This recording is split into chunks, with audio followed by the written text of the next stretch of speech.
In Miami tonight, there is a buzz around town. And outside of Marlins Park, fans are coming in. The best team in baseball, the hottest team in baseball. The Los Angeles Dodgers are here. It's a 4-game series. Yasiel Puig, Jose Fernandez, Hyun-Jin Ryu, the Korean sensation, here as well. As the Fish and the Dodgers meet first of 4. And look who's back in the house, Hanley Ramirez. Hi, everybody. Rich Waltz along with Tommy Hutton. Welcome to Miami, or should I say, welcome to Little Havana, because that's significant tonight, Tommy Hutton, and that's why there's the buzz here. Not only the Dodgers, but also Jose Fernandez on the mound, Yasiel Puig in the house. Well, there are a couple of things that'll hook you into this game. You have Jose Fernandez pitching, and you have one of the hottest, if not the hottest team in the major leagues, the Dodgers. They're 42-9 their last 51 games. Let's start with Yasiel Puig, because that's where the Dodgers seemed to start when he showed up. You know, ever since Puig showed up, his reckless abandon type play has just sent them on a tremendous winning streak.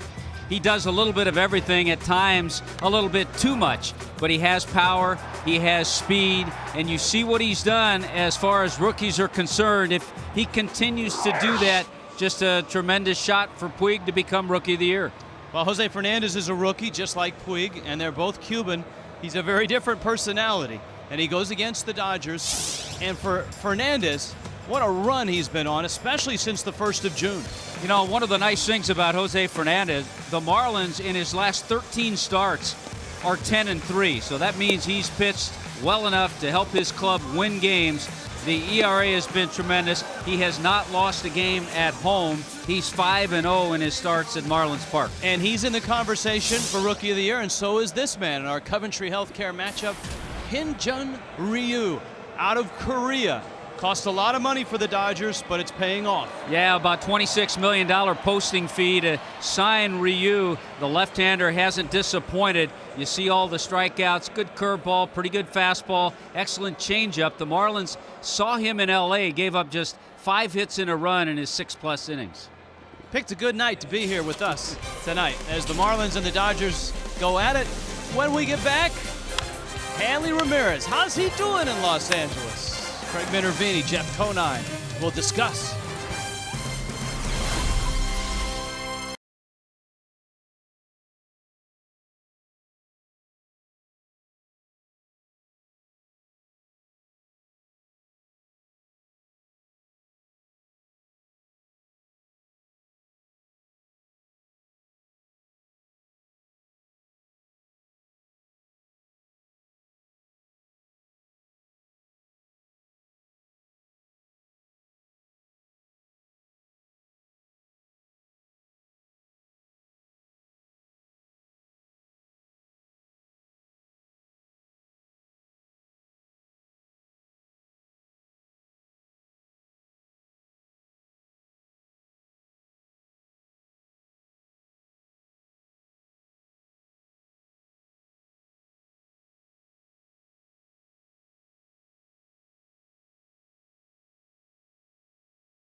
Dodgers Marlins getting ready to go in Miami. Let's head out to center field. Craig Minervini, Jeff Conine. Gentlemen. Thank you very much, Rich Waltz. Good evening again, everybody. The Dodgers are in town. The people have been talking about them for a while now, coming in, and how the Marlins going to match up. No one's having much success against them. They've won 42 of 51. And back is our old friend Hanley Ramirez, who obviously left the Marlins on not very good terms in terms of he did not play very good baseball toward the end of his run here after being superlative before that. But he looks to be back in form here, Jeff. Well, on limited production so far this year. He's only played in 59 games. Big injury coming out of the World Baseball Classic, tore up his thumb, had an injury during the season, I think, with his hamstring. So he's been limited to just 59 games, but he's been doing some serious damage in those games. He really has. You see his numbers here, 12 homers, 39 RBIs. He's slugging .619 since the return in early June from that injury, and that leads the National League. I talked with Hanley about his return here tonight.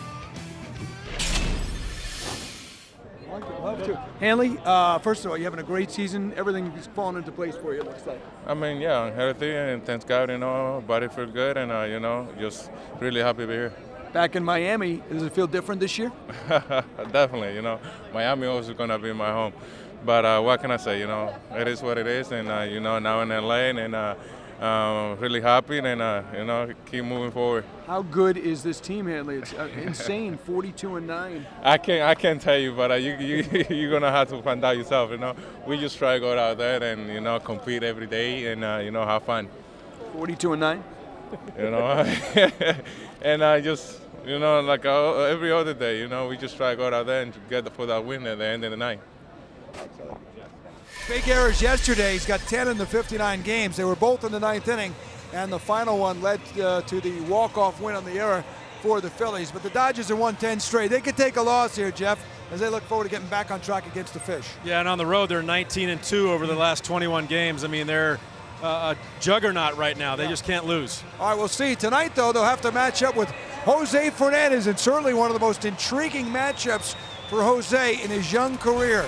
It's start number 24 for Miami's Cuban defector. He'll take on a very famous Cuban defector already, Ignacio Puig and the Dodgers. Good matchup, East versus West. Rich and Tommy, next.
Getting it, west side, get it grip, north side, G-trip, east side, banging it, south side, slaying it. Seems strange when you see them outside of daydreams. Memories, changes bringing out emotions, but I got nothing left to bend me. When you see there's nothing left, life is too silly, plus where's the meaning? Killing, I'm up on the glass ceiling. Depth of weights are ready in the willing. Lower class struggle, got the opportunity to juggle, but it's mind over muscle. I die working another hustle. Time worth the brain, it plays a mean head game. Hustle with pains, chop up my soul like a razor blade. And here he is, walking right into your living room. Jose Fernandez to the mound. Marlins and Dodgers ready to go.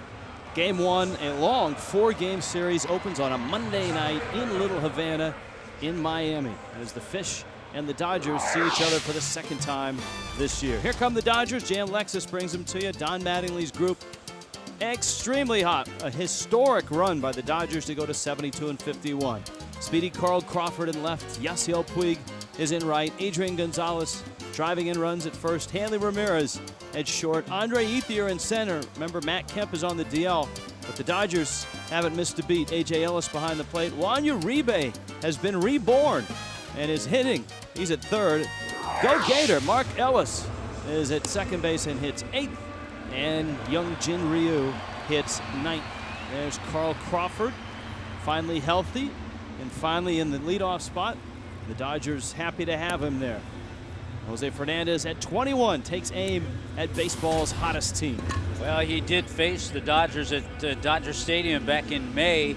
Gave up a 3-run homer to Adrian Gonzalez in the first inning, but settled down, didn't give up anything after that.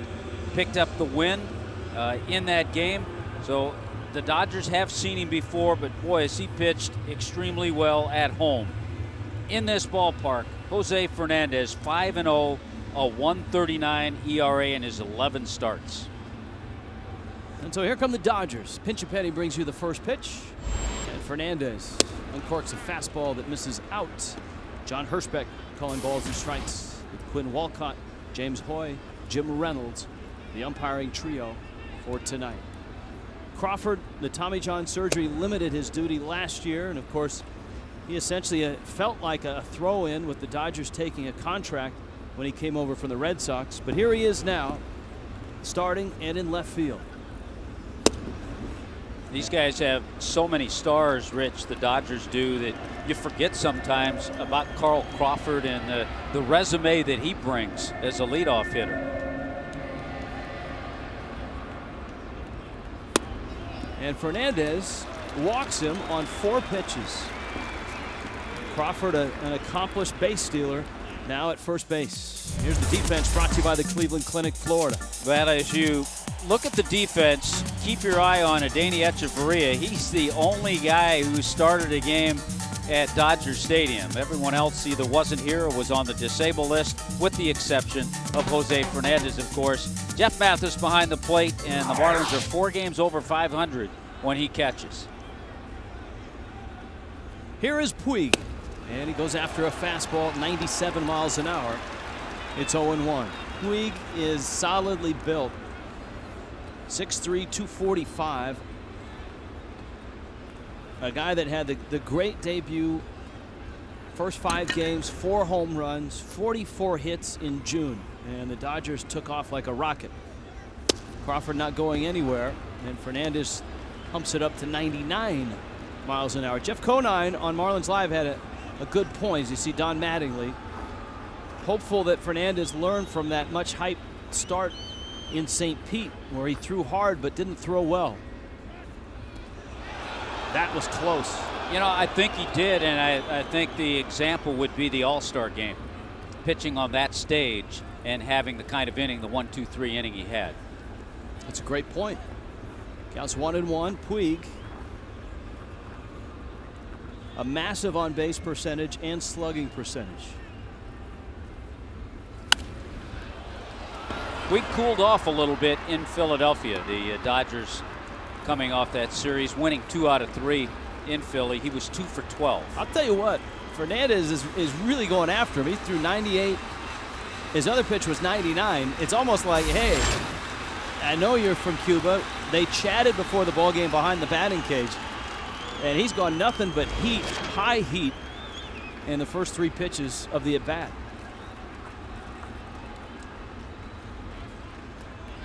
Well, and as to what Niner was talking about in that game in Tampa, in St. Petersburg, we saw probably in the first inning the hardest fastballs we've seen Jose throw all year. And that was it after the first inning.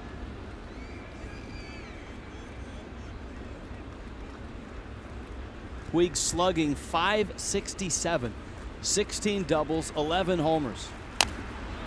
And a little dribbler down the first baseline and an off-speed pitch. And all of that has come, Tommy, in just 66 games. Well, he's already had 10 3-hit games during that time. He is a physical specimen, still learning how to play the game, because he'll run himself into outs, he'll overthrow bases, but then he'll make a great play.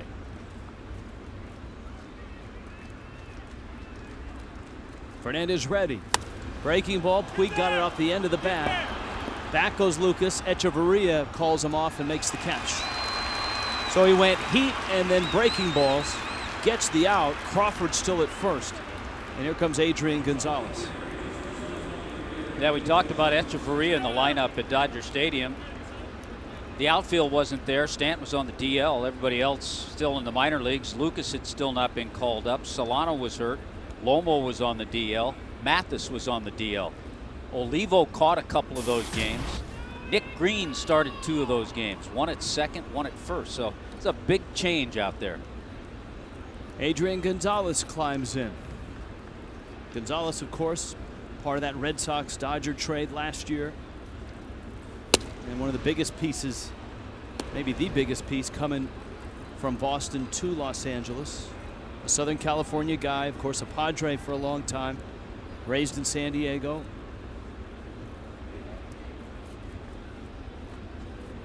Last year, a career low slugging percentage for Gonzalez. But he's been solid this year. He takes away 25 doubles, 16 homers. That was the changeup. We talked about Gonzalez hitting that home run off Jose in the first inning in LA.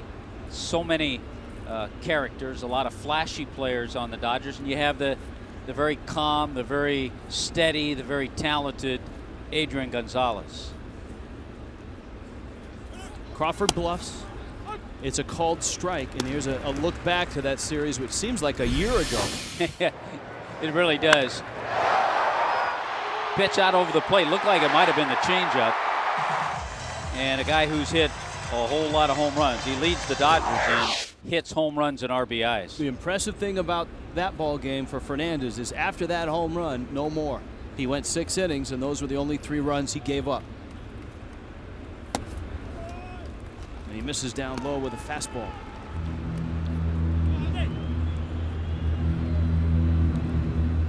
Hanley Ramirez is on deck. The trade that the Dodgers and the Red Sox pulled off.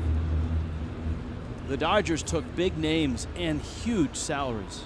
Gonzalez is signed through 18, $126 million. Crawford signed through 17, $103 million. But Tommy, it also allowed the Red Sox, as Gonzalez has walked, it allowed the Red Sox to get out from under a lot of those salaries, Beckett as well. And Boston has rebuilt and retooled and finds themselves in great shape. And we remember when that trade took place because the Marlins were in LA when they all arrived.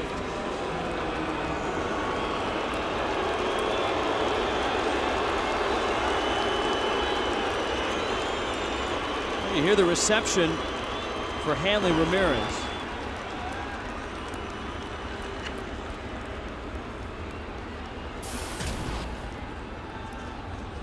This is not his first game at Marlins Park as a Dodger. The Dodgers came in late last year after the Marlins and the Dodgers swapped.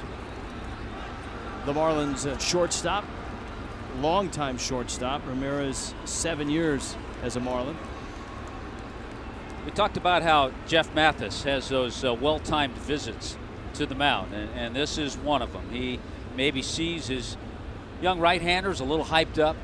Not too often has Jose started a game where he's walked 2 in the first inning. Before the ballgame, we were talking about Mathis on the air, about his influence on the pitching staff. He has not a bigger supporter than the man holding the baseball on the mound right now, Jose Fernandez. He absolutely loves Mathis.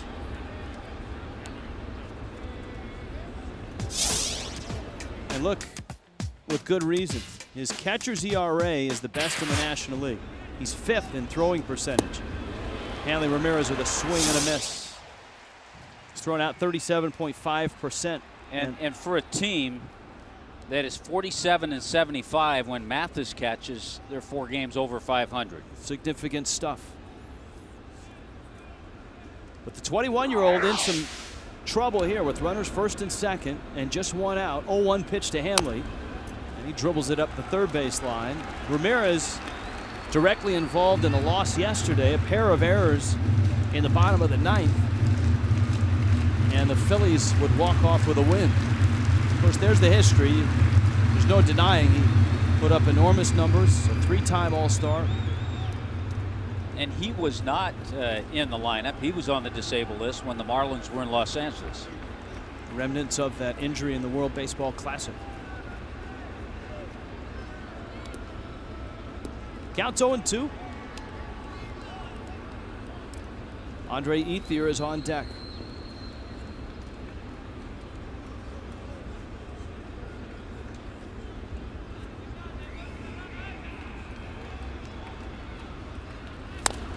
Another breaking ball. Well, Jose Fernandez has thrown Hanley Ramirez 3 consecutive breaking balls. That's a hard-earned baseball there. The photographer took that one right in the hand. Let's hope she's okay. Eleni does great work. In fact, we used many of her shots in the video montages in and out of innings.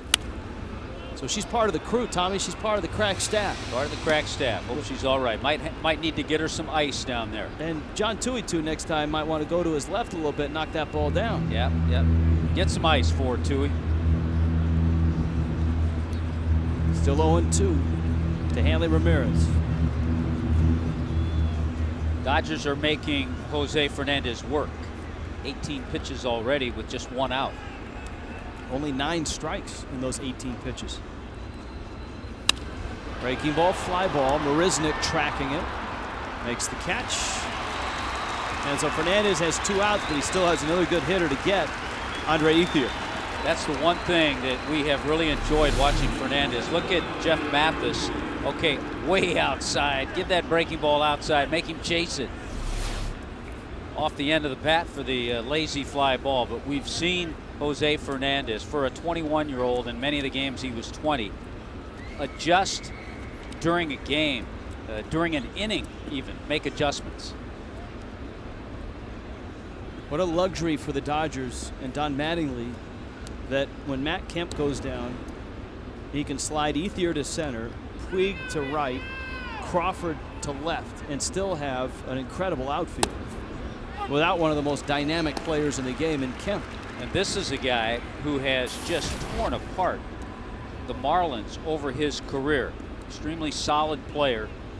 But Andre Ethier, 7 home runs, a .395 career average against the Marlins. Captain of the Fish Killer team.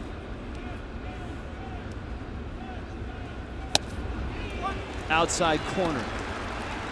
If you need documentation on that, here you go. Crack staff will provide. So good breaking ball, outstanding fastball, and quickly Jose's ahead 0-2 to Ethier.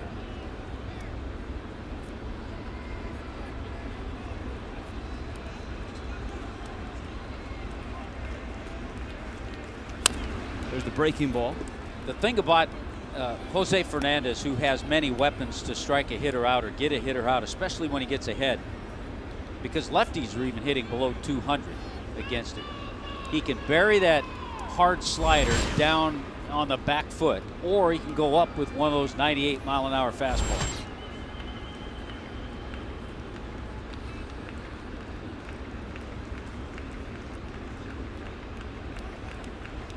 Ethier steps out. Ethier yesterday 2 for 4 with a home run in the loss up in Philly.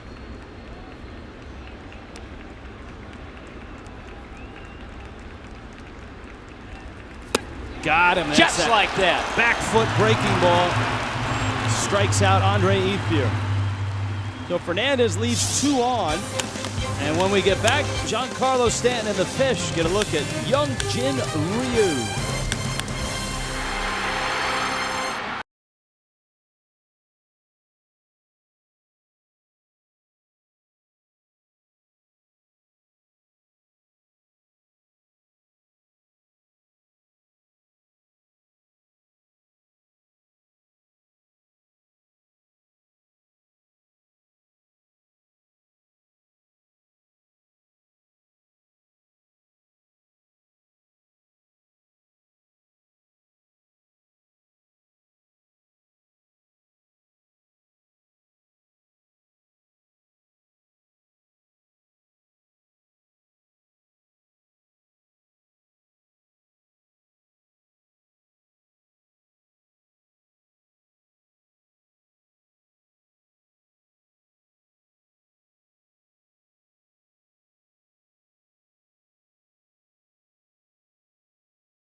here come the Fish, brought to you by JM Lexus. Christian Yelich in the leadoff spot. Donovan Solano had a nice weekend. Giancarlo Stanton showing signs of life. Logan Morrison hits cleanup. Ed Lucas in the 5 spot. Adani Echeverria at short. Jake Marisnick slotted 7th. Jeff Mathis in the 8 spot. And Jose Fernandez still looking for that first big league home run. Hits 9th. And there is a look at the 26-year-old left-hander. Doesn't waste too much time. No, right to work, and he gets a strike. Talked about how Jose Fernandez, the Marlins are 10-3 his last 13 starts. The Dodgers are 9-0 in Ryu's last 9 starts. There's not a whole lot fancy about Ryu either. You see Yelich's numbers on the season. He was a star in South Korea and at a very young age. He had Tommy John surgery as a teen. This is a guy that early, well before high school, was a natural right-handed pitcher. And then switched to his left hand. Bouncer out to second. Mark Ellis, former Gator, flips on over to first. Defense brought to you by the Cleveland Clinic, Florida. Well, and there it is with Carl Crawford, Andre Ethier, Yasiel Puig in the outfield. Tremendous speed out there. Veteran Juan Uribe at third base. Hanley Ramirez. Mark Ellis always steady at second. Adrian Gonzalez, he's won 3 Gold Gloves. And A.J. Ellis behind the plate.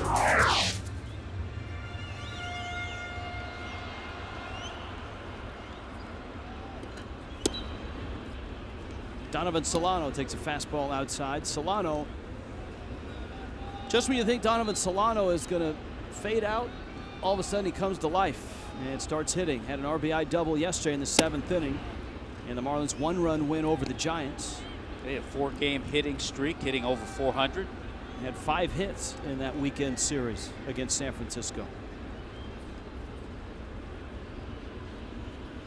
Notice how Ryu rocks sideways.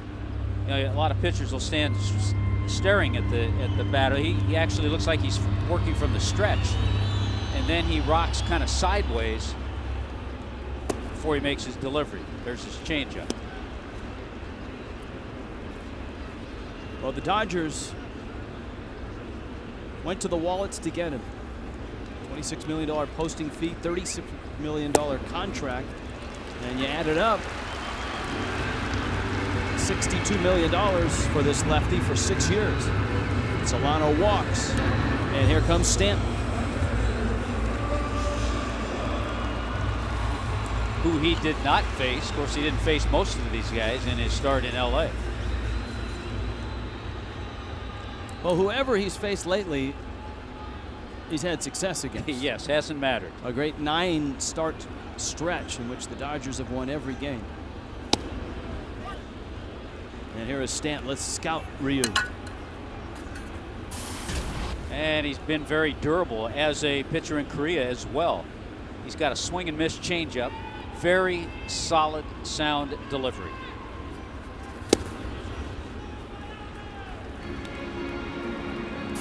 Yeah, coming off a win against the Mets, he went 7 innings, gave up 5 hits, just 1 run.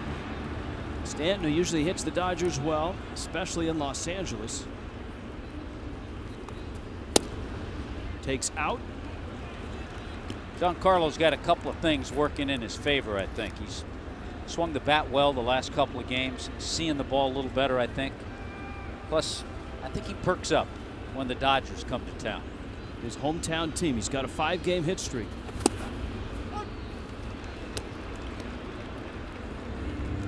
Two and 2.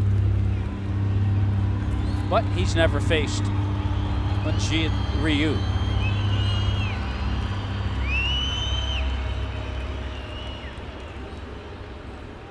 2-2 coming.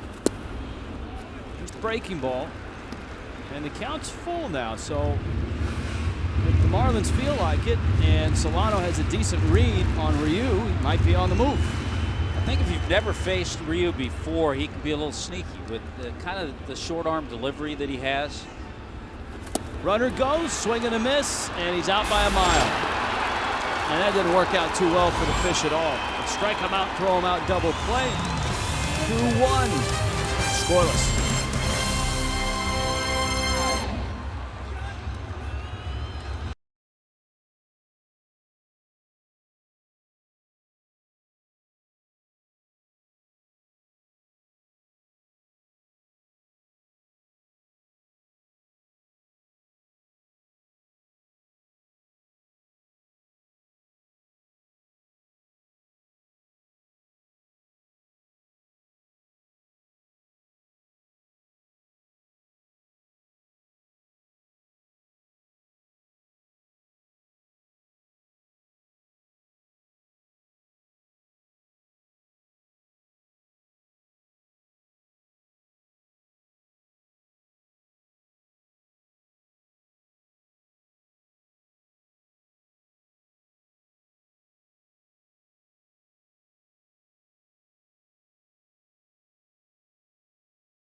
Down is Jose Fernandez.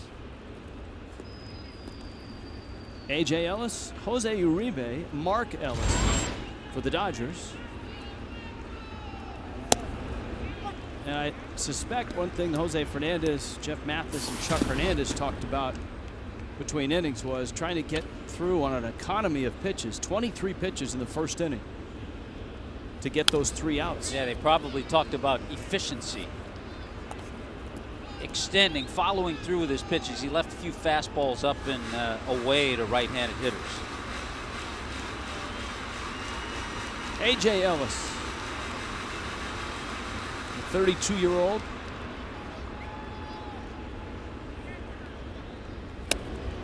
Who actually has been I want to say a pleasant surprise, because when you grind it out through the minor leagues and get to the big leagues and have success, you've earned it. And that's exactly what A.J. Ellis has done.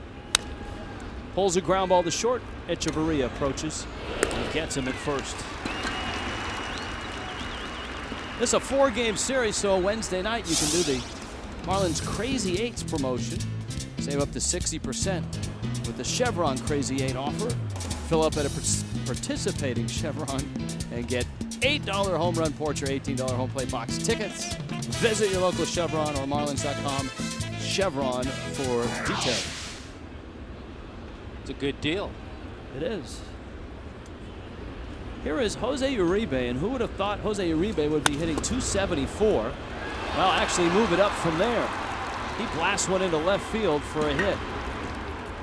Uribe's bat has been absolutely dormant for the last 2 or 3 years. Ever since he had that great postseason with the Giants in 2010, he's been a disappointment, and an expensive one at that, for the Dodgers. 204 and 11, 191 hitter last year. We didn't see him much in the series in L.A., but all of a sudden, Yasiel Puig has perked up Uribe too, and his bat. Pretty soon the mayor of Los Angeles will be crediting Puig for reviving the economy, lowering the crime rate. Mark Ellis takes a strike. Yeah, Uribe hit a big 3-run homer the other day in Philadelphia.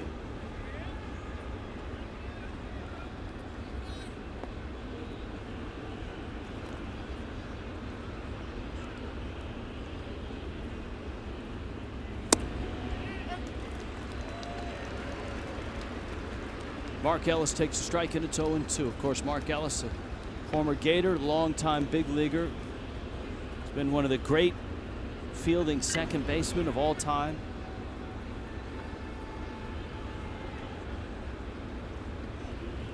If you go by fielding percentage as the mark of a great fielding second baseman, the 2 best in baseball history are in the house tonight. Mark Ellis and Placido Polanco. Polanco on the disabled list, the 7-day concussion list, after getting hit in the head against the Giants.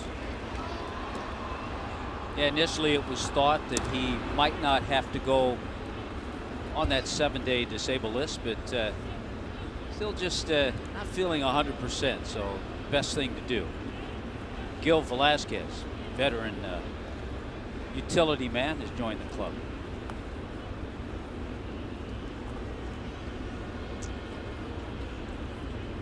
Uribe at first. Pitch misses away. So Polanco eligible in 5 days. And Velasquez up. We saw Velasquez last year. He can play a little bit of everything.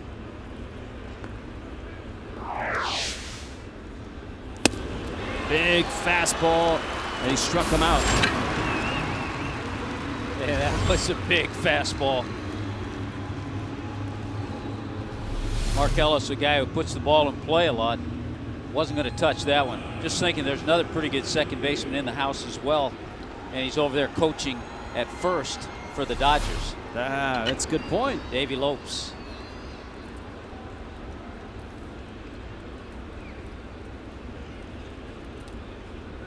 Here is Ryu, and he can swing it, and he does just that. Marisnick goes back and makes the catch, and the inning is over.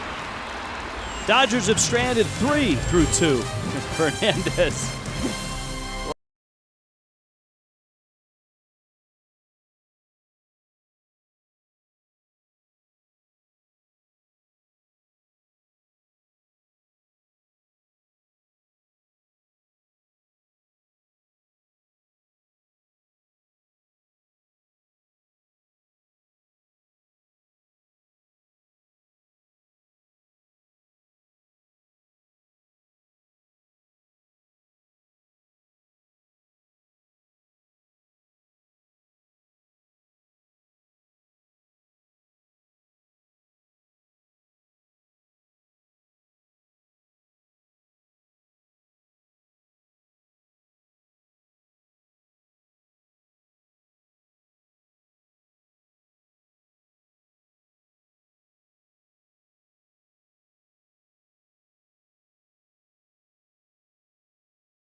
On Fox Sports Florida, brought to you by Toyota. Let's go places. By AT&T Universe TV. Check availability. 1-800-PICK-AT&T. Rethink possible. By Just for Men, Mustache and Beard. And by Checkers. Feast on.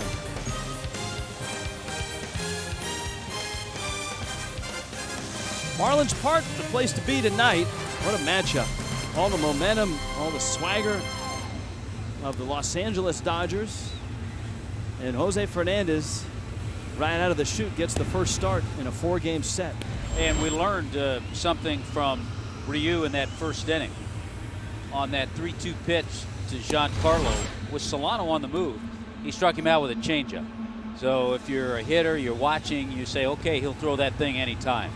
We also learned something watching him just right now. If you pan down just a little bit, he weighs in at 255.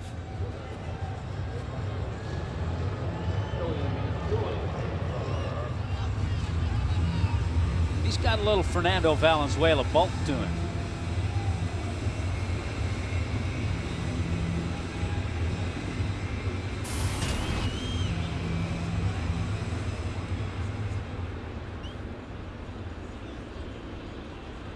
Logan Morrison. And Morrison takes a strike. Ed Lucas, Adeiny Echeverria right behind.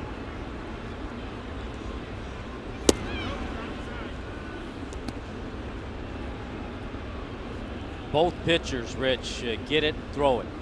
Get the sign. They don't waste any time. There's the breaking ball, and Morrison fouls it off his foot. 6 straight for Morrison. There's a look at Ryu with his jersey hanging out. 6'2", 255 from South Korea. Spent 7 years in the Korean baseball organization, Korea's major leagues. Fly ball left field. Crawford can run and slide. Did he get it? Yes, he did. He robs Morrison of a hit. Yeah, we talked about the speed in the Dodger outfield. Carl Crawford won a Gold Glove in 2010. He can cover a lot of ground.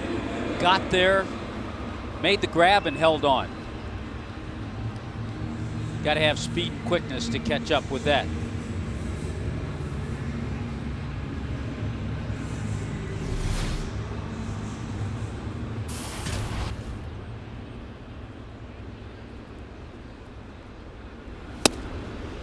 Ed Lucas. He swings and misses.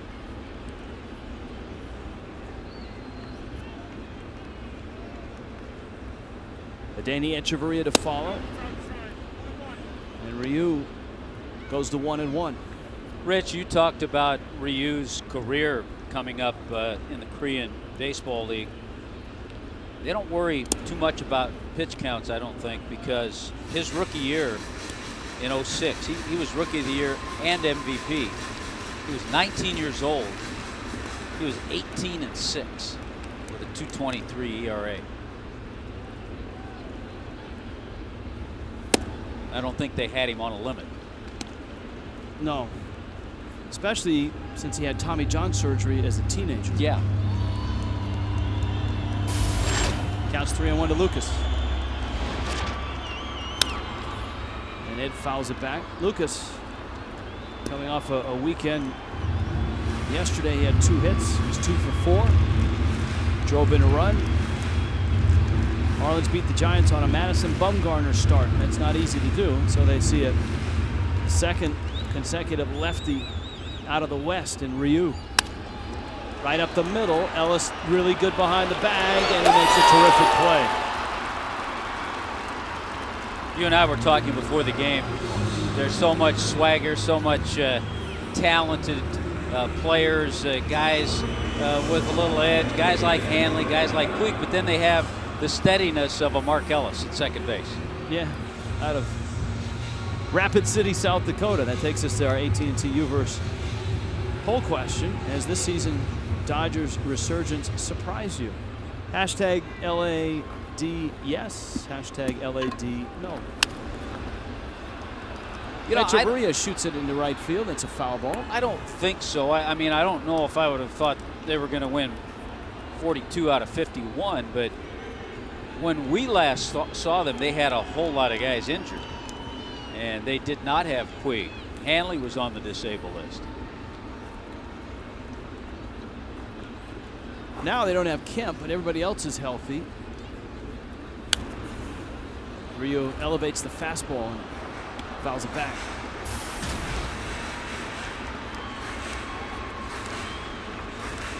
Oh, 0-2. Echeverria is kind of the forgotten Cuban here. With Jose Fernandez and Yasiel Puig stealing most of the headlines and the chatter. Ramirez to first in time to get Echeverria. Hyungjin Ryu. A 1-2-3 second.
Lights, camera, action.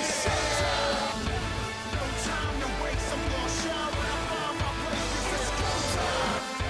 No time to wait, my whole life redefine my fate. It's go time.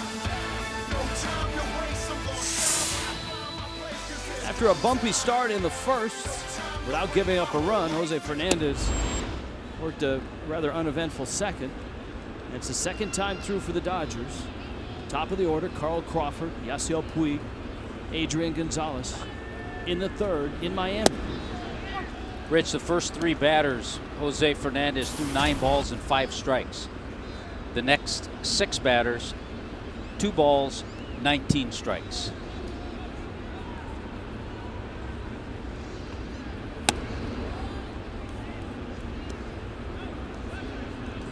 Counts 2-1.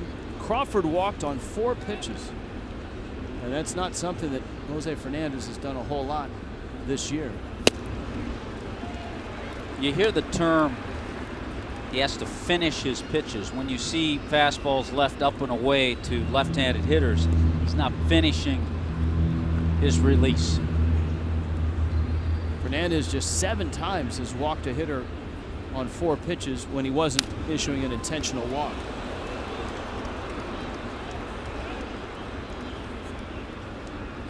Two and 2. Of course, the Dodgers, Tommy talked about all the characters that they've got, from Puig to Hanley Ramirez. Well, they've added one. Yeah, they have. And he walked in, he wasn't wearing a disguise, though he did have a big beard on. Brian Wilson, the former closer for the San Francisco Giants, after his second Tommy John surgery, is back in the game and is a Dodger. And boy, did he look out of place in Dodger blue in the dugout. Towards the line, Yelich is there, and he makes the catch. There he is. I mean, that just doesn't look right, Craig Minervini, does it? It doesn't. No, it doesn't, Rich. It looks very strange in Dodger blue because made a name for himself in Northern California, but in a way the two franchises are always linked. The Giants just left town here. The Dodgers coming to town. Both left New York for the 1958 baseball season 55 years ago. Thought we'd look at the history. How have they done since they've gotten to California? In LA, well, the Dodgers better. They've won 5 titles, but the Giants have won 2 finally in the last 3 years. Pennants go to the Dodgers in terms of being in LA. Franchise-wise, though, 7 titles for the Giants, most of them in New York earlier in the 1900s, 6 for the Dodgers, and overall pennants, they're number 1 and 2 in all of baseball history. 22 pennants for the Giants, 21 for the Dodgers. The other thing is the Dodgers haven't lost back-to-back games. It's hard to believe. In 59 games now, going back actually since June 20th, it's 59-year streak, and it was the Giants the last team to have such a streak so long, going 53 games without back-to-back losses. So if the Marlins can tag a loss on the Dodgers here, they'll put them in that company of back-to-back losses. First time in a while. We'll see. Back to you. Yeah, you're right, Craig. It's been over 2 months. Adrian Gonzalez now, who walked back in the first. Jose Fernandez getting Yasiel Puig on a ground ball out. 2 outs in the third. We've seen Jose mix in a few more changeups. The last couple of innings, he got Crawford with the fly ball, got him with a changeup. That first pitch there, a changeup to Gonzalez. Of course, you can't tell Adrian Gonzalez's tale without noting that he was the first overall pick in 2000 by the Marlins. But in that 2003 trading deadline deal sent to Texas, Gether Bina, the piece that came back, and a big piece as the Marlins marched to a world championship. The Rangers then traded him, along with Chris Young, to the Padres, and that's where he really flourished once he got playing time in San Diego, his hometown. Yeah, you could actually question the Rangers trade more than the Marlins.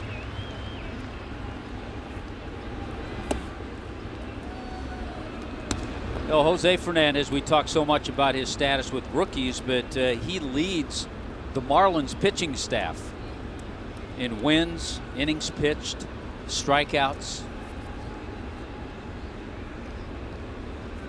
It's 3-1 on Gonzalez. There's a nice weapon to have, to drop in a nice 3-1 breaking ball. 49 pitches in, 2 outs in the third. Scoreless. Dodgers, Marlins. Oh, stabbed by Lucas. Gonzalez punched that breaking ball towards left, and Lucas robbed him of a hit. And for Fernandez, his first 1-2-3 inning of the ball game.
Béisbol en español es presentado en SAP por Coventry Healthcare of Florida.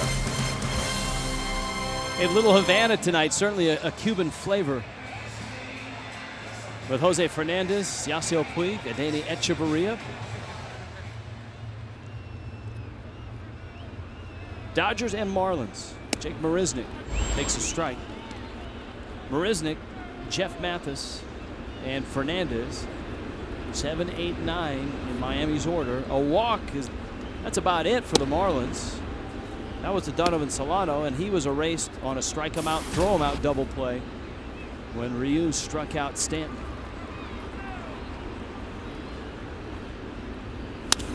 Fastball, ground ball. Hanley Ramirez straightens up, fires to first in time. 4 ground ball outs already for Ryu. If you're watching this telecast from home, get on the internet. You can like us on Facebook, follow on Twitter.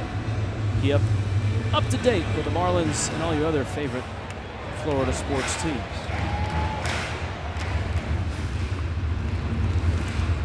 Jeff Mathis.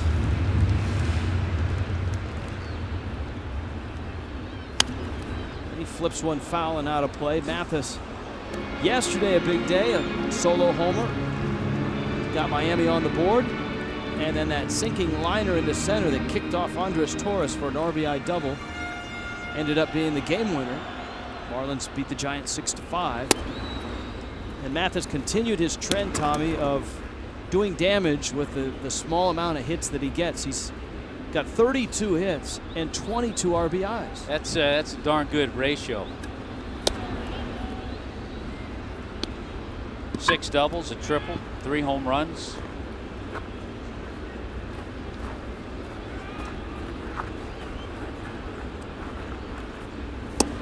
There's that changeup. It's a good one. Yeah, not afraid to use it anytime. Good arm action. A little fade to it, kind of moves away from a right-handed hitter. And gets you out on that front foot. Mathis pops it up.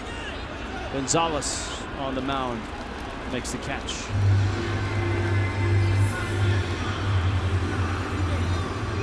This copyrighted telecast presented by the authority of the Marlins may not be reproduced or retransmitted in any form, and the accounts and descriptions of this game may not be disseminated without the express written consent of the Marlins.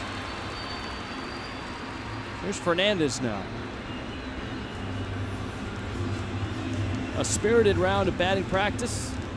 That's always the case when Fernandez is in the cage. And he has big power, but obviously running into one against a live pitcher, a little different than batting practice. Smacks it into center field for a base hit. So that's Miami's first hit. Jose Fernandez. Well, for Jose, hit number 6 on the year, and he stayed on that ball. Sometimes he has a tendency to swing a little bit too hard, comes out of his shoes. That time he stayed on it. Solid line drive.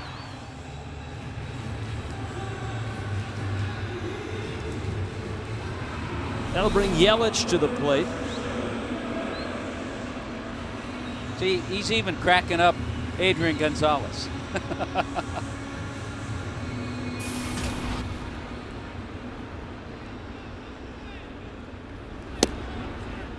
Rio misses out to Yelich, who bounced to second back in the first. Yelich has done a nice job. He continues to do so, hitting in the leadoff spot. 18 games leading off, hitting over 320. He's going to get a 2-0 pitch here. To a left-hander, I don't think he'd throw that changeup behind in the count. I would think he would see a fastball here.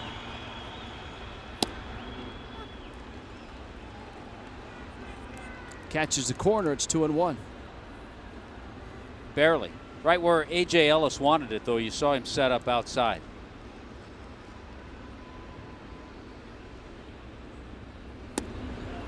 Slow breaking ball misses low, and a good at bat for Yelich. He's got himself in a hitter's count at 3-1. Solano is up next. Neither team has scored. Both teams have a hit. The Dodgers have left 3 on. Jose Fernandez at first with 2 outs. And Yelich drives one to left field, hits it well. Crawford back, looks up, and it bounces off the wall. Fernandez headed for third. They will send him. He will score. Yelich to third, safe there.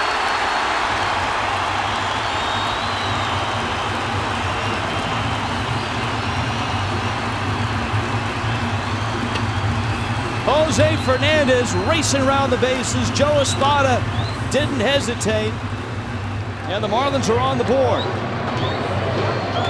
Well, what a nice swing on a 3-1 pitch by Christian Yelich. He's giving his fans back in Los Angeles something to scream about right now. This ball really fooled Carl Crawford. I don't think Crawford thought initially it was going to get over his head. It did. It short hops the fence out there by the Clevelander. 2 outs. Jose going hard, takes a peek, picks up Joe Espada. I'm going home.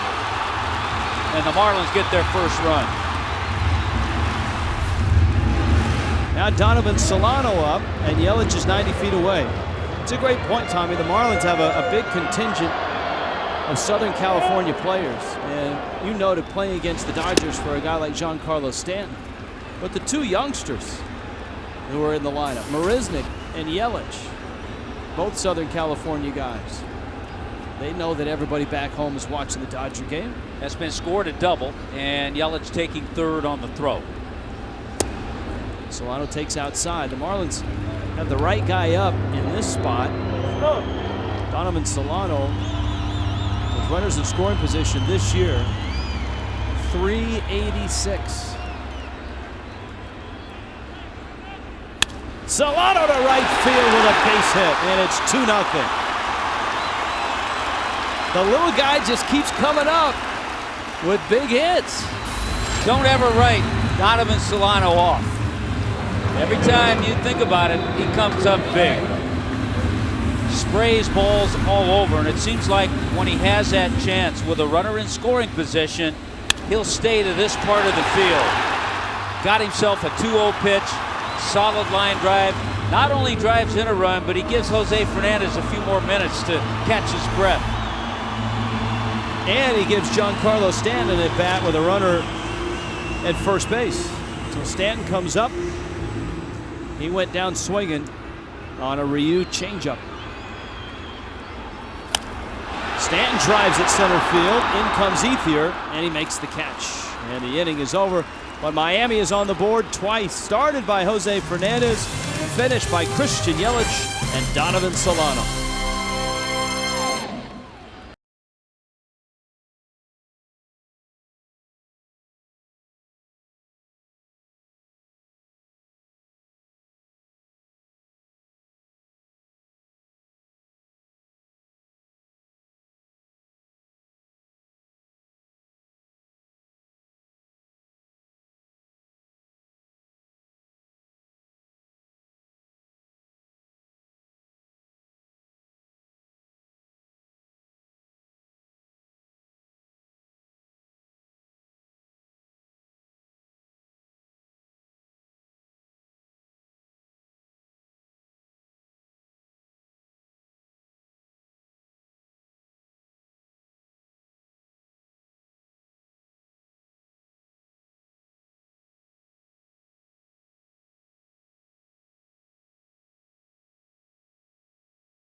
Just type anything in there.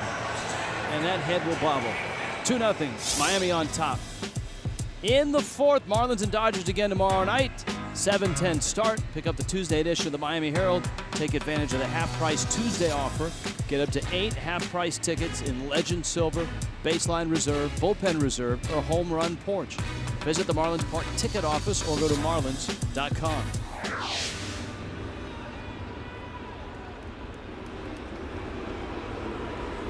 Hanley Ramirez stands in. Sort of a delayed reaction by the crowd. He snuck up on him.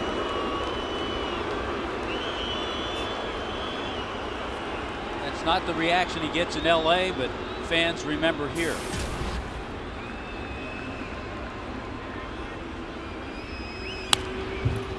Fastball popped up. And it's back behind the screen. Important inning, I think, for Jose. The fact that he had a score on that double from Yelich, a score all the way from first base. He was chugging along, running well. He had to catch his breath and get back out there and face Hanley at first man.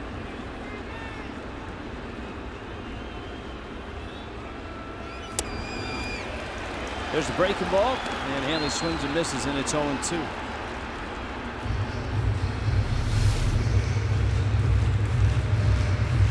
Just a devastating breaking ball. It's a pitch that Hanley hit for fly ball out his first time up. See if Jose goes back out there.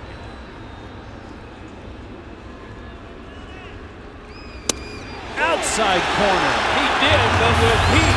98. Ramirez didn't like it. John Hirschbeck differed in his opinion. And Fernandez has his third strikeout. Right there where Jeff Mathis set the target. Probably got a call, but a great pitch. He got a call. But as you said, a great pitch. If you can get the call, that makes it a great pitch. Andre Ethier swings and misses at a changeup. Yeah, he starts Ethier out with a terrific changeup. Ethier struck out in the first. That was a big moment for Fernandez. He was 23 pitches in. He had walked Crawford, walked Adrian Gonzalez, and Ethier struck out to end the inning.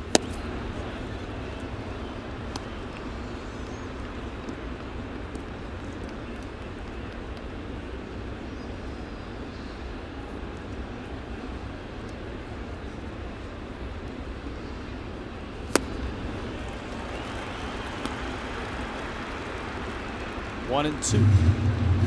That's a pitch that, a lot of times we talk about the fastball and we talk about that hard breaking ball, but the changeup is not always there for him, but when it is, it's just a tough pitch to lefties and righties.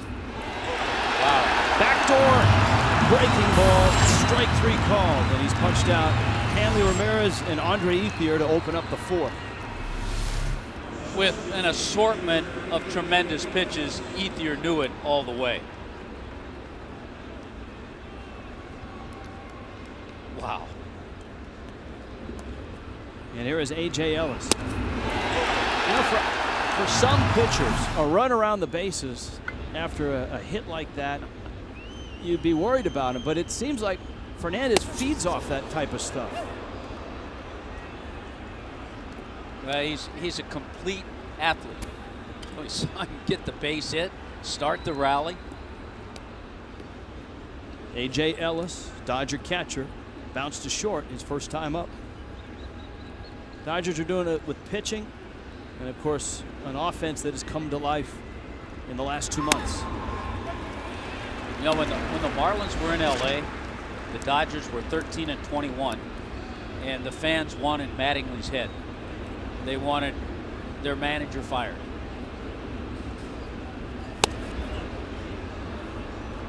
Well, now the Dodgers have won 42 of their last 51, and Mattingly is the smartest man in L.A. That's the way it goes. And I think if anybody is equipped to manage a group of all these personalities, be they, we talked about Hanley Ramirez, Yasiel Puig, now Brian Wilson, Carl Crawford, Adrian Gonzalez, big contracts, big stars, Big Matt names. Kemp, Ethier. Mattingly's the guy because he's lived it. You know, and I think a lot of that was said about Joe Torre when he had his group with the Yankees. And Mattingly basically said, you know what, they are some characters, but all I want them to do is show up at 7 o'clock and play hard and play the game right.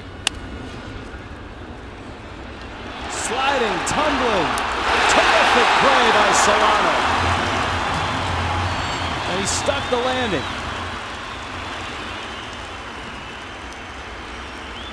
And he gets a nice bump from Jose Fernandez. 2-0 Fish.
The black dress, she sang the national anthem. She's the one that started Savannah's Soldiers, where they send letters, care packages, and all kinds of stuff to the soldiers fighting men and women.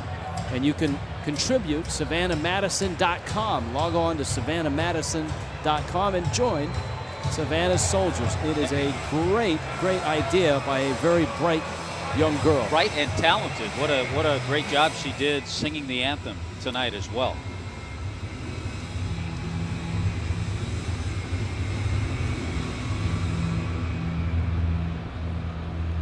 Back to the task at hand for the Marlins as they go after the Dodgers lefty, Youngjin Ryu, with Logan Morrison, Ed Lucas, Adeiny Echeverria in the fourth. 2 runs in the bottom of the third against Ryu. The big hits, well, the 2-out single by Jose Fernandez started it.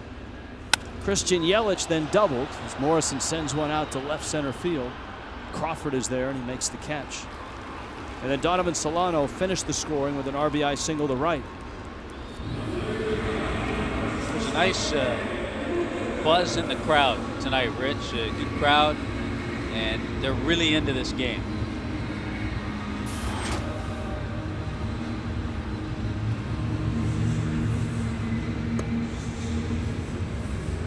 Marlins Live gets you going from center field, and it's driven by South Florida Honda dealers. It's tomorrow night.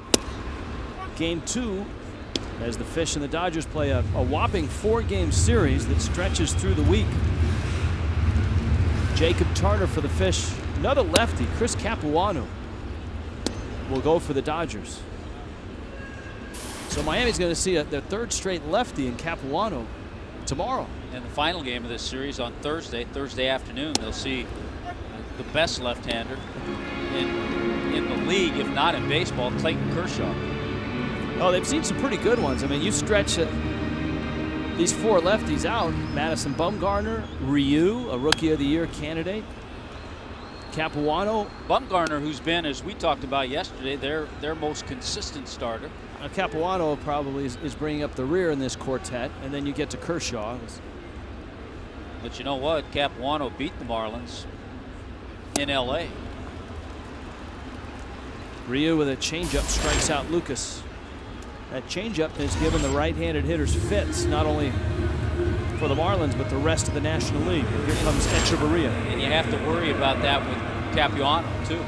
He doesn't have the velocity now that Ryu does, but he has a terrific changeup. Echeverria.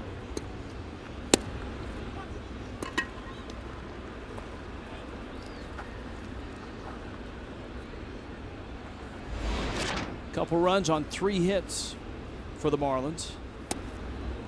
And Etch takes down low.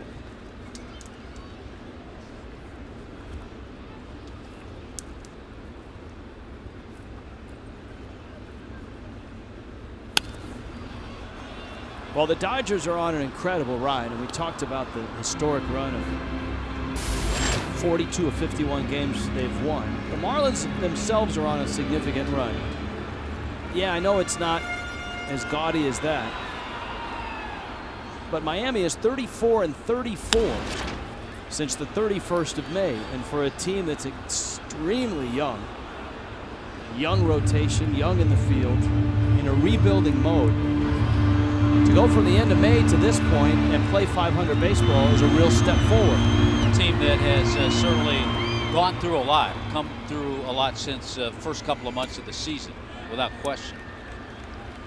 And your point is a good one in that the Marlins and Mike Redmond were in Los Angeles facing the Dodgers in late April. It was a very different team than is out here now. You know, in LA, the Dodgers could have said, who are these guys?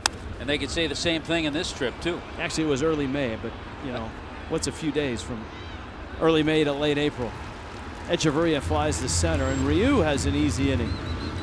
Miami's got the lead, and they've got the kid on the mound. It's 2-0.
Sports Florida is brought to you by Honda. Visit your Honda dealer for great lease and finance deals on fuel-efficient Hondas. By Coventry Healthcare of Florida, lighting the way to better health.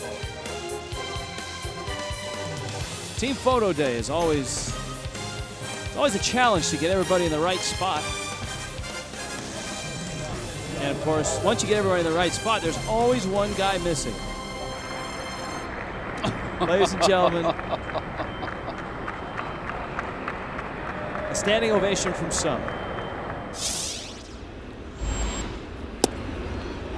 All in good spirits. Jose Uribe, Mark Ellis, Young Jin Ryu.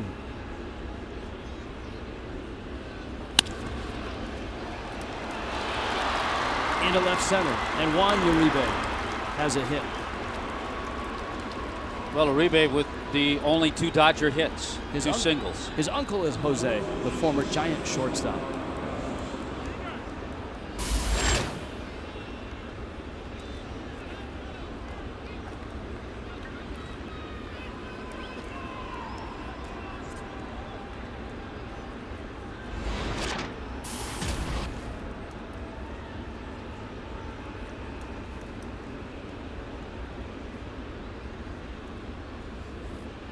So Juan Uribe's at first.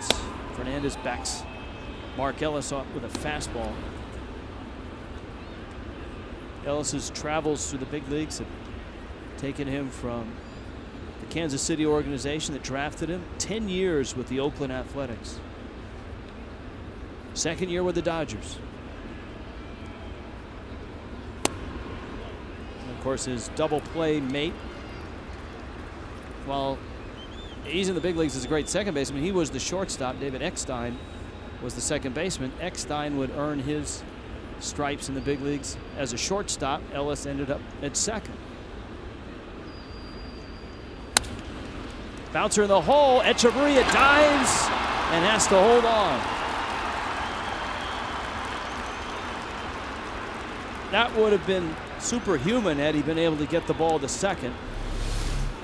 He's playing just a step, maybe cheating toward the bag with a double play in order.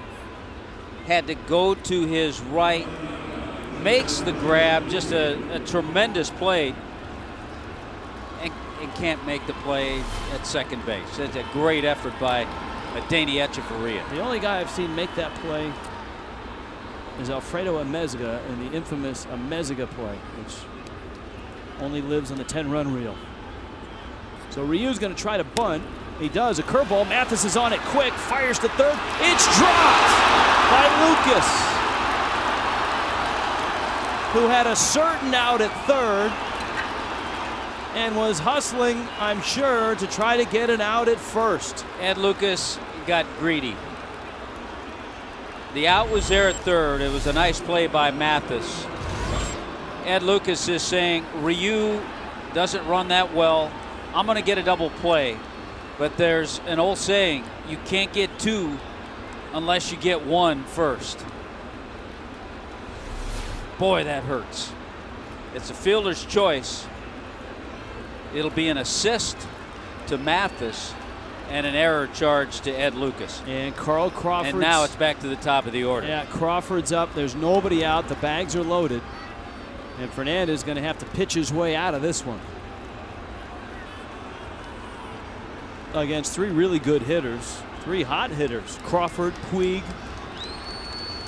and Gonzalez. And against this team, the way the Dodgers have played, you can't make many mistakes. Outside corner. Well, let's see if the kid's up to it. What it's going to do, too, it's going to up that pitch count. Uribe, Ellis, Ryu. Infield up the middle is back for two. And Morrison is back at first. Lucas even at the bag at third. Mathis out for a visit.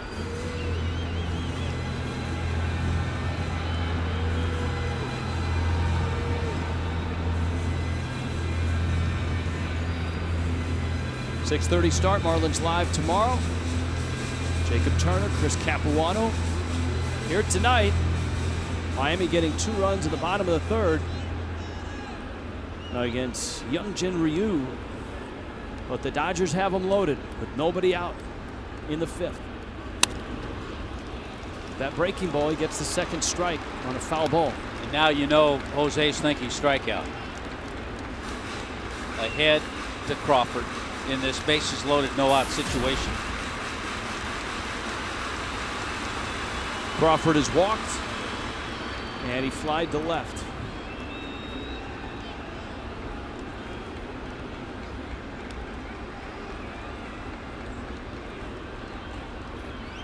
Breaking ball.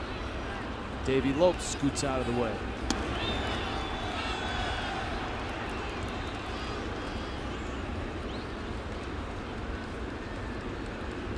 The pitch count is up there already. 73.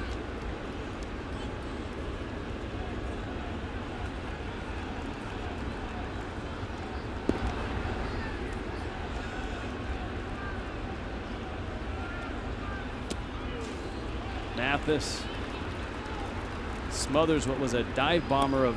Yeah, that's the changeup that he might have overthrown. Usually his changeup's like 89, 88, sometimes 90. That one was a 92-mile-an-hour changeup. There are a lot of guys that like to have that for their fastball.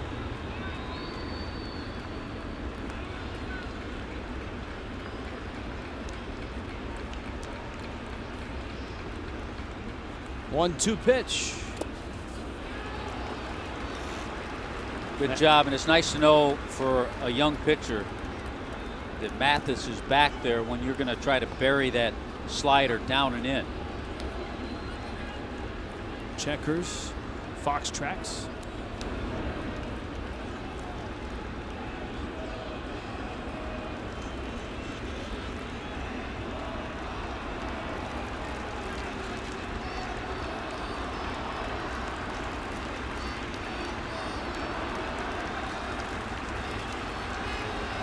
Two and two.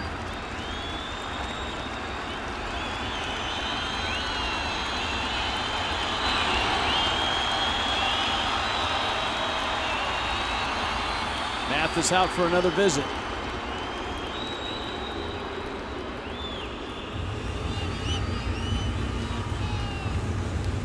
Whether he's trying to talk him into something or talk him out of something, you just don't know. But you want to be on the right page. Certainly at 21, you want to trust your veteran catcher.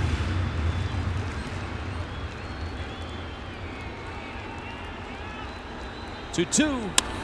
Breaking ball, one hopper. Solano got it out. Echeverria safe at first. Boy, just a tough guy. Anybody else hits that ball, it's a double play. Carl Crawford's so hard to double up. Carl Crawford in 84 games is grounded into just 2 double plays. Solano, Echeverria, they do everything just about right, but Crawford just outruns it.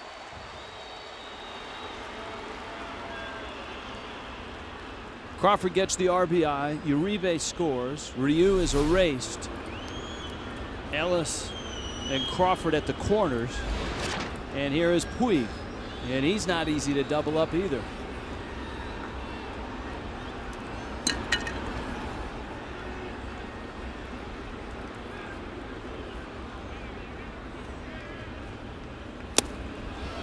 .97 on the fastball. 0-1. Puig is out of Cienfuegos, Cuba. Fernandez, Santa Clara, Cuba.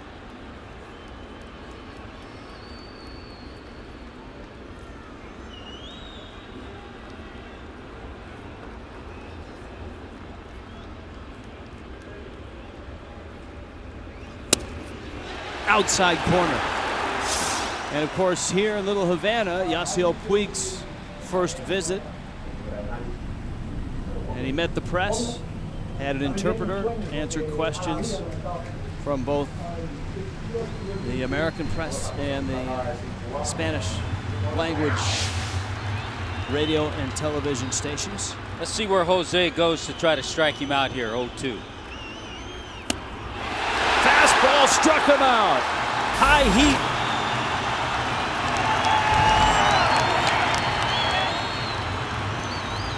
Don Mattingly is coming out right now, and the home plate umpire, John Hirschbeck, appeared to say something to Puig as Puig came off the plate, and there's Puig in the dugout.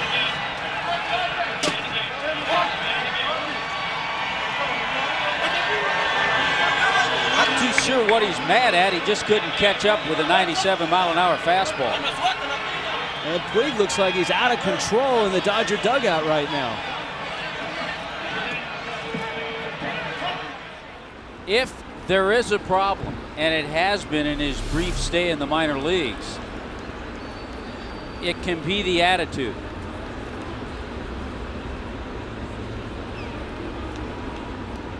He may have said something because of the called strike, and Hirschbeck just probably told him to go sit down. Well, here's the 3 pitches. The called strike was the second pitch. Pitch 2. It's actually a better one than the called strike to Hanley earlier in the game. Now Gonzalez. Fernandez still has a really tough hitter to get to keep this lead. If he can keep the lead, if he can get out of this and just give up the 1 run, the Dodgers had the bags loaded and nobody out. He's got to feel pretty good, especially with the caliber of hitters. Crawford, Puig, now Gonzalez. Adrian Gonzalez, runners in scoring position with 2 out this year. 18 for 40, that's 450.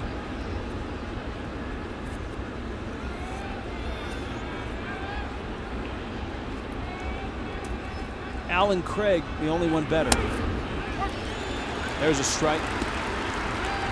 Remember when Gonzalez batted in the 3rd inning, how he flicked a good breaking ball and hit a line drive that Ed Lucas made a real good play on. So if you throw that breaking ball again, it better be on his back foot. He's got to try to keep in, go down and in with it.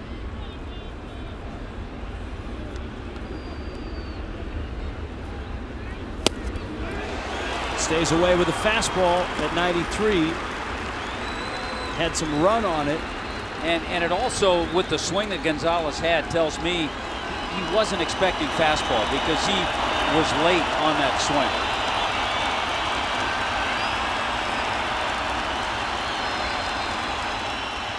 Crawford still at first, Ellis still at third, and Fernandez chases him back.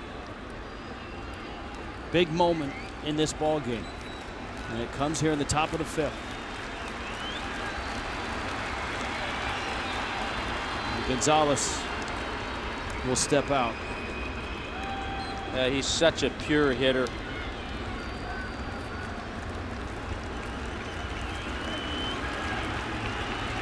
One-two. Got him! He strikes out Puig. He strikes out Gonzalez and holds on to the lead. And the Dodgers get just 1. In Miami tonight, it's 2-1 Fish.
In Miami tonight, Little Havana tonight.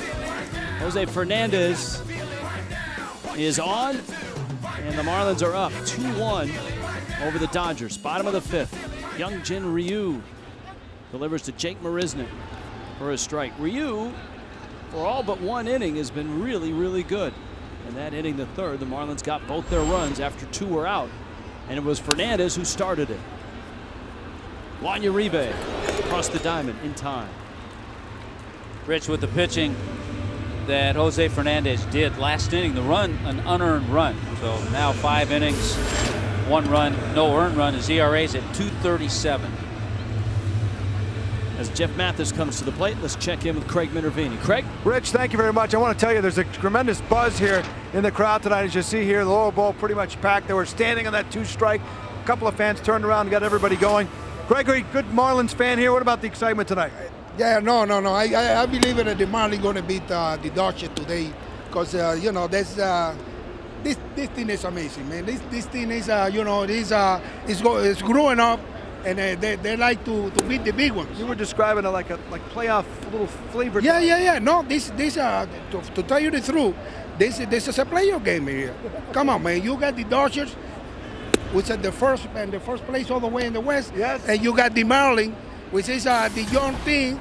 They like to, to beat all those teams. Come on. You got the storyline, hey. And now Alex over here, we had a shot before. Your dad's from Cuba. Yeah. Obviously, it's a big story around Latin America tonight and down here in South Florida. Yeah, man, it's culture. This is what I grew up on. Watching Echevarria, you got Fernandez, you got Puig, Cespedes out in Oakland. That's what, Cuban, what I was raised on, Now, your dad's not here tonight, but is he watching the game? What did he talk to you? He's watching at home, so saludo. Does he talk to you about Cuban baseball and heritage? All day long, from what he grew up on and from what I see now in TV today. We speak about Cuban baseball all day long. So you wear that hat with a lot of pride? Yeah, with pride, man. I'm happy to do it, So it's a big thing for me. All right, good for you. All right, so good buzz here in the crowd as you walk around here tonight, and that's good to see at Marlins Park. Back to you.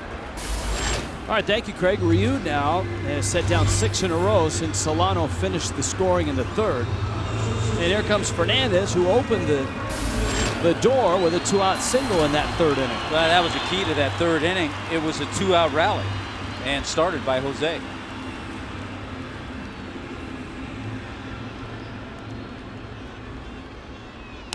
Jose trying to bunt, and he fouls it down the third baseline. So what we expected was a well-pitched game, and that's exactly what we've seen. Ryu struck out 3, given up just 3 hits. Fernandez has struck out 6, walked 2. He's given up just 3 hits. Ellis set up outside the plate, and the count's 1-1.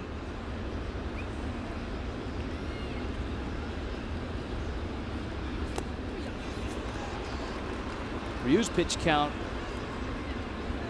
at 70 right now. Fernandez lives up at 83. Yeah, he's in much better shape as far as the pitch count, but he's also been allowed to go more innings than Jose has.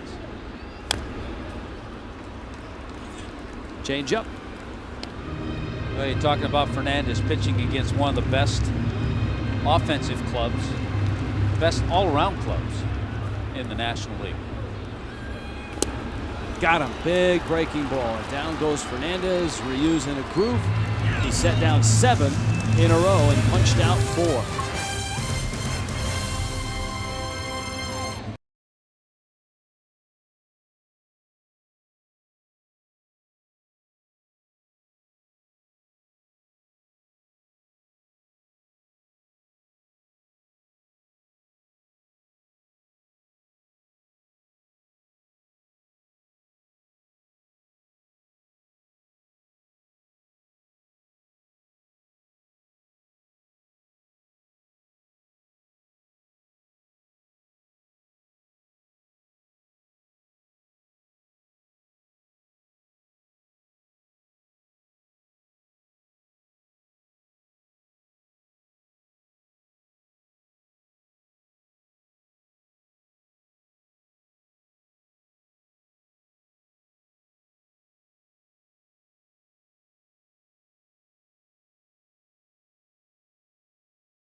peace, it looks like, with John Hirschbeck, and maybe trying to ease tensions a little bit. You saw the exchange between Hirschbeck and Yasiel Puig.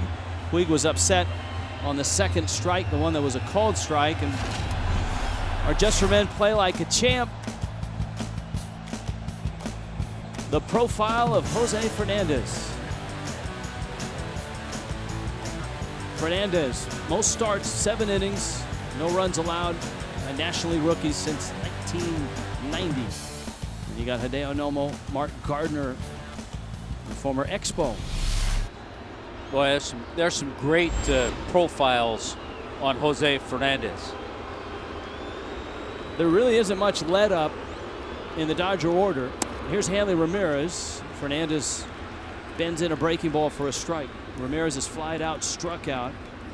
Andre Ethier, A.J. Ellis to follow. And this is an interesting inning because of the stressful inning in the 5th. Hanley yanks one, left field. That's deep. Yelich on the run, at the track. Got it! And yes, Hanley, that would have been out at Dodger Stadium. And that would have been out at Sun Life Stadium. Just a little bit off the end of the bat. Yelich chases it down, and Jose records the first out of this inning. And here comes Ethier. Talking about profiles, Jose Fernandez, the first rookie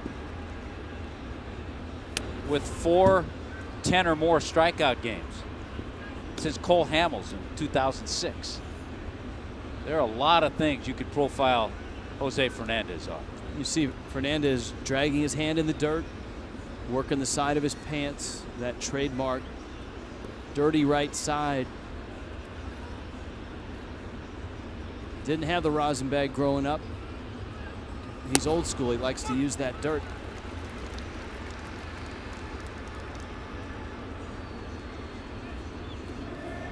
There's the rosin. He's slowly incorporating that, but when his go-to move is just to get a bunch of dirt and rub it on his pants. I think when he goes back to the basics, he goes to the dirt.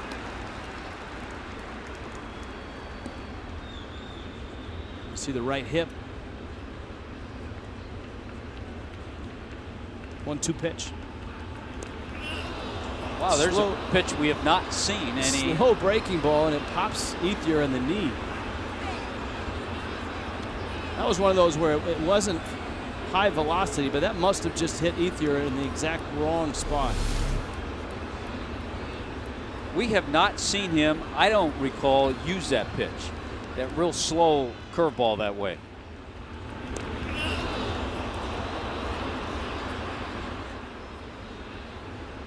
Did you see Ethier? It almost looked as if, as the ball came, he put the knee out. He can be glad it wasn't the 97-mile-an-hour fastball. There's the knee. The left knee kind of goes into it. Whether he was just bending it or he stuck it out, it's hard to tell. I don't think he thought it was going to hurt that bad if he was sticking it out. It was 58 miles an hour. That's why I said it must have hit the exact wrong spot.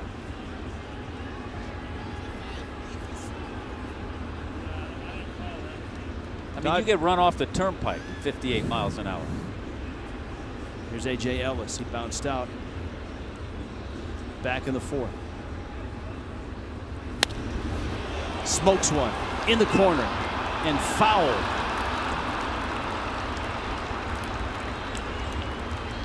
Ethier's still limping, watching him take off from first base.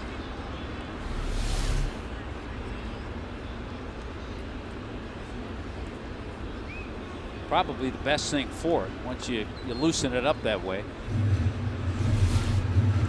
This is, I think, an important next couple of outs because I'm sure Mike Redmond, I'm sure Chuck Hernandez, Jose, they would like to see it done efficiently to try to get one more inning, to get the 7th inning from Jose. Outside corner. And if he can do it efficiently and get the next 2 outs, that means the next inning starts at the bottom of the order. It's not right in the middle of Puig, Gonzalez, and Ramirez.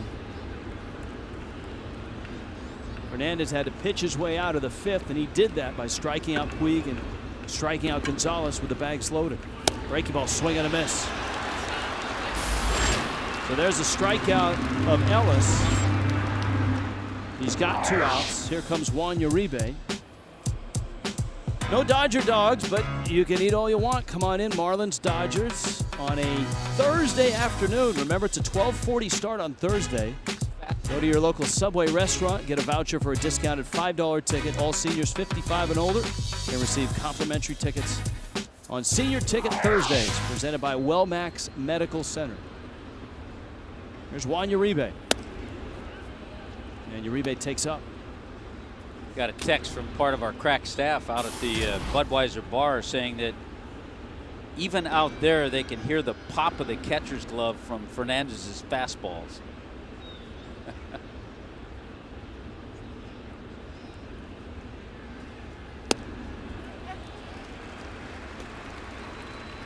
Breaking ball for a strike.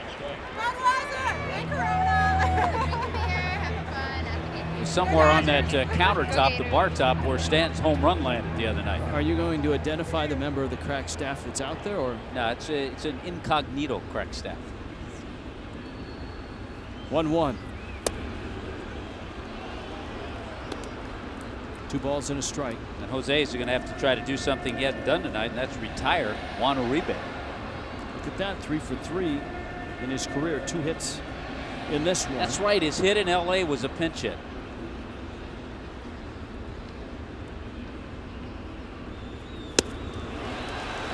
Nick Punto started those games at third base when the Marlins were in Los Angeles. Uribe had that big postseason with the Giants in 2010. Home runs in the NLCS and in the World Series.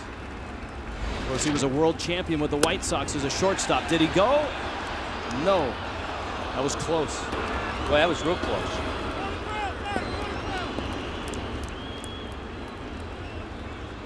Seven strikeouts for Fernandez, and this nearly was number 8.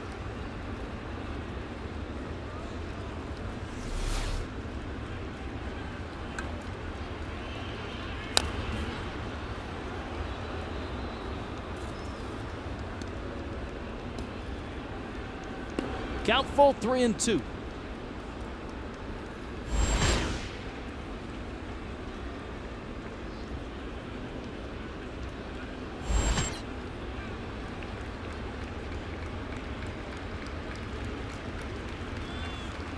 Runner on the move. Lined in the left field corner. After it is Yelich. Round second is Ethier. Headed for third.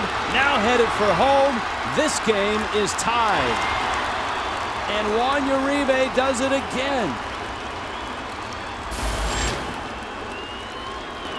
Well, I went to the well once too often with that breaking ball. Uribe was on it.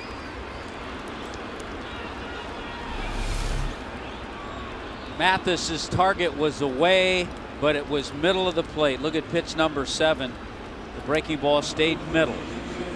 And once it gets into that corner, even a little gimping Andre Ethier, the knee's feeling a lot better now. He scored all the way from first base. Uribe now 4 for 4 against Fernandez in his career. And I think that right there is going to limit Jose to 6 innings tonight.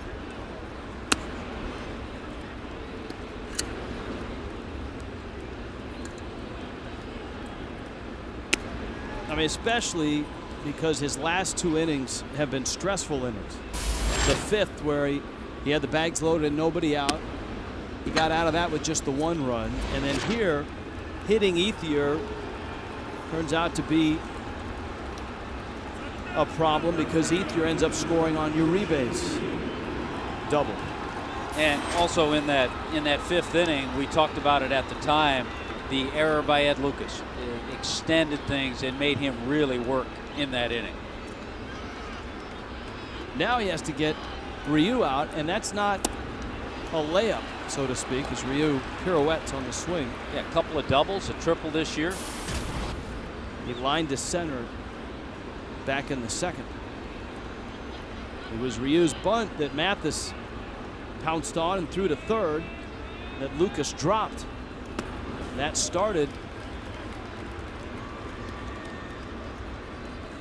what turned out to be a 1-run inning. It loaded the bases with nobody out. Fernandez struck out Puig and Gonzalez to end that inning. But here the Dodgers have tied it at 2. Well, and if Jose gets through this inning, it'll put him at 145 1/3 innings on the season. And we've talked about that. How many more starts will he have?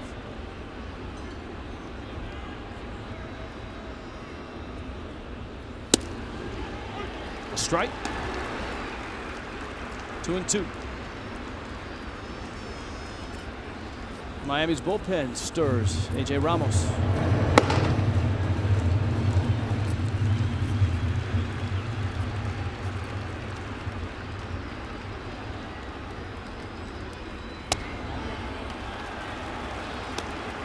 Three and 2.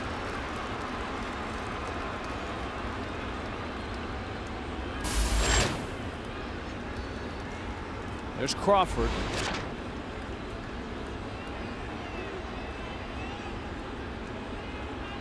It's his last pitch. Make it a good one. Mathis going to go out and make sure. Because I don't think Ramos is ready to face Crawford. So if he loses Ryu, he's going to have to face Crawford for the 4th time. And it will be with the bags loaded.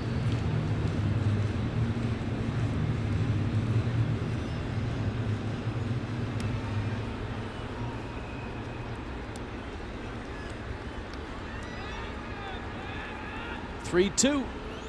Got him. Struck him out. But the Dodgers strike for a run here in the 6th. Juan Uribe is 3 for 3. And this game is tied at 2.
Off, and the Dodgers have tied it. One of those runs is unearned. Regardless, it's 2-2, and it's the bottom of the 6th inning. Christian Yelich at the plate. He'll lead it off, top of the order. Wendy's present. Now that's better. Yelich hits first-year Marlins through 25 games. You can see that Yelich at 30 is among some pretty good company. Moises Alou, the leader. Juan Pierre at 31, tied with Logan Morrison.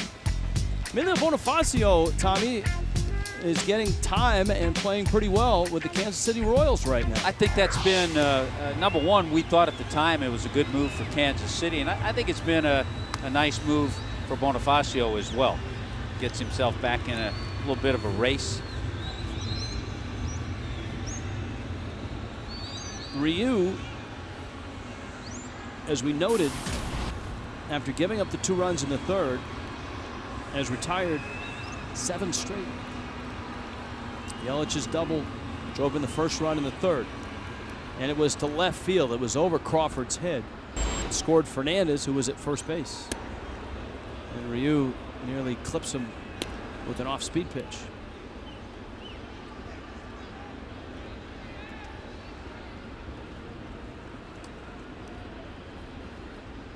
Solano's on deck. Notice Ryu uses that breaking ball. It's kind of a slurvy curve slider type. Uses that more to the lefties. Yelich bangs it out to short. Hanley Ramirez across the diamond. Out number 1 in the bottom of the 6th. With the launch of Fox Sports 1 this weekend, every night you can get your highlights on Fox Sports Live, the sports and highlight show you've been waiting for. Jay on right, Dan O'Toole, joined by Donovan McNabb, Gary Payton, Andy Roddick in the chair, Carissa Thompson, bring you everything you need to know from the world of sports. Fox Sports Live airs nightly on Fox Sports 1. Solano into center field, another hit for Solano.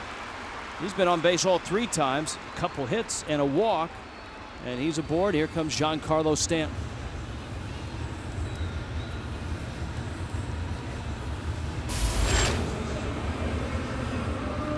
Stanton has had 2 looks at Ryu, struck out into a double play in the first, and off the end of the bat he lined to center in the 3rd. Well, hitters 3 through 8 have gone 0 for 12 against Ryu.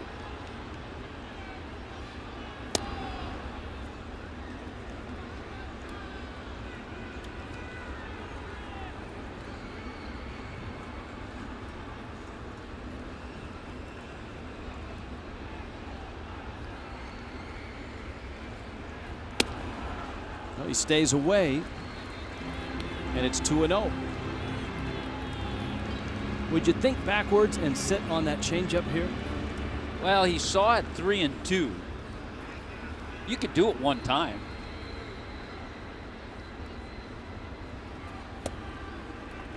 He missed away. It's 3-0. A little two-seam fastball.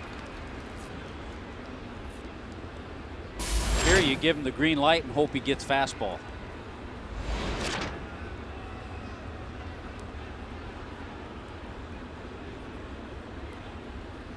Here is the 3-0. And he throws changeup, 3-0. That's what they used to say. That's called respect.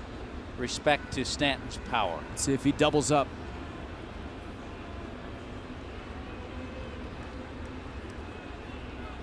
Four strikeouts for Ryu. Stanton lines it down the right field line, but that's twisting up towards the seats. I don't think he'll go fastball again. He stayed away, but he went with fastball.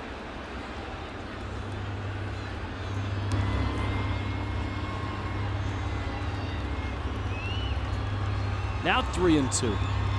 Don't know that he's going to see that again. 1 out. Remember, Stanton struck out in a double play. Solano was caught stealing back in the first. Not running, and that's bounced into center field. Base hit. Solano round second, stops there. Ethier, a very good outfielder. A couple of 1-out hits. And here comes Morrison. Yeah, Ethier, the type of outfielder, he may not have the above average arm, may not have the blazing speed, but he's a really fundamentally sound, good outfielder. He had to come in on that ball quickly because any runner can go first to third, especially knowing Ethier was playing deep with Stanton, the hitter. And he came on that ball quickly. Well, Morrison has lined out and flied out, and both times it's been to left field, so you know the approach that Morrison has had against Ryu. He'll bust him in. 1-0.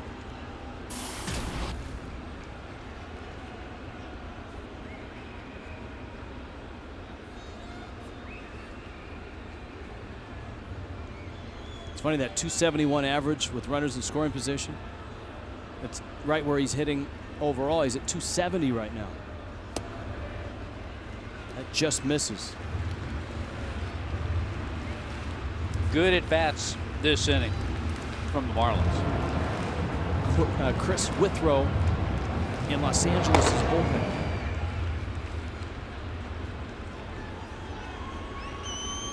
And a visit from A.J. Ellis. See, Ellis got the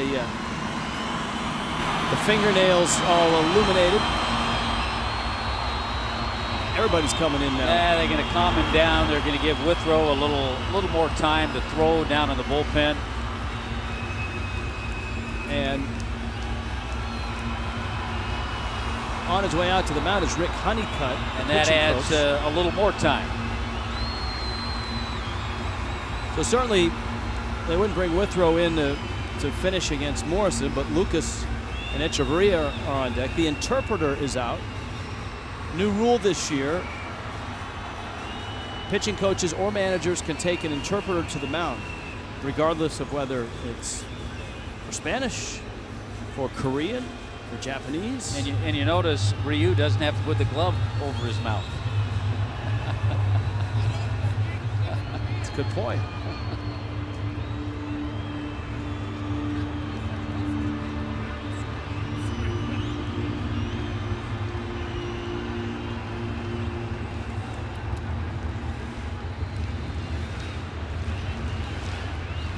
Solano's at second, Stanton's at first, and Morrison sitting on a 2-0 pitch. Ryu, and he just missed it. It's all right. That's a good 2-0 swing.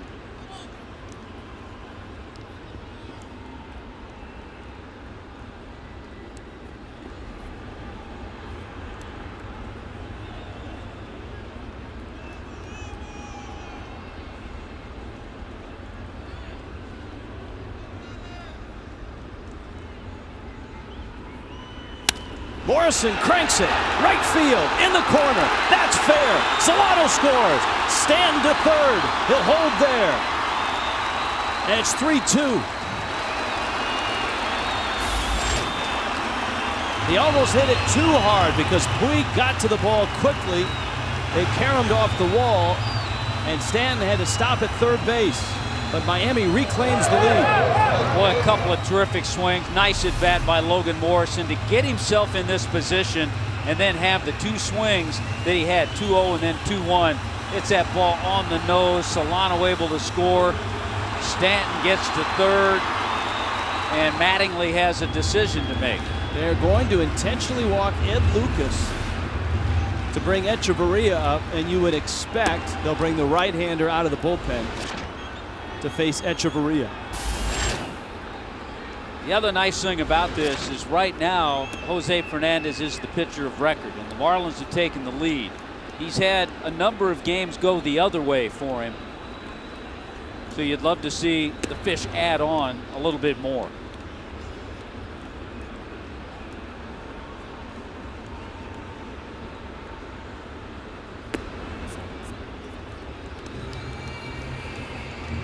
Lucas trots down to first.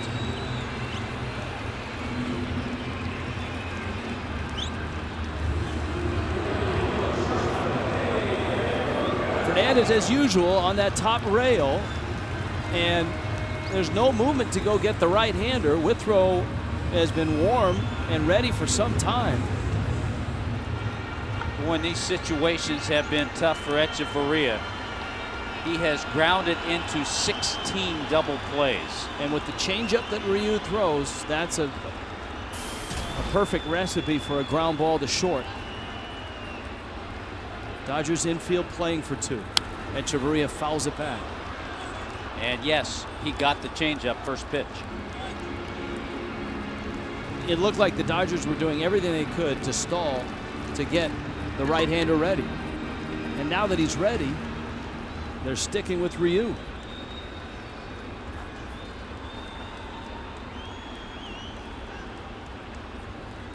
A Marlin at every base. There's one out. Ryu goes right after him. Echeverria fouls it off. Now Ryu is in that position where he can make his pitch to try to get a double play, to try to get Echeverria to hit that ground ball.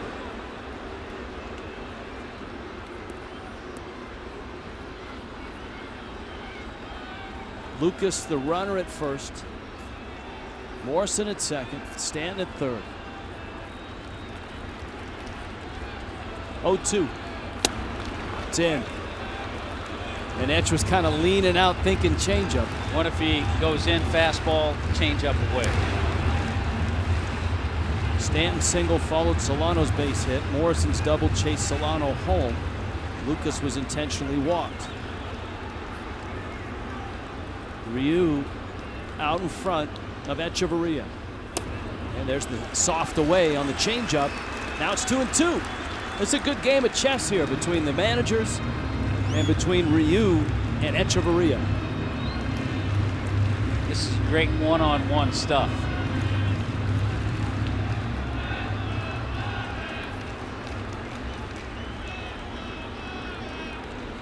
Two pitch. Change up, and he just got a piece of it.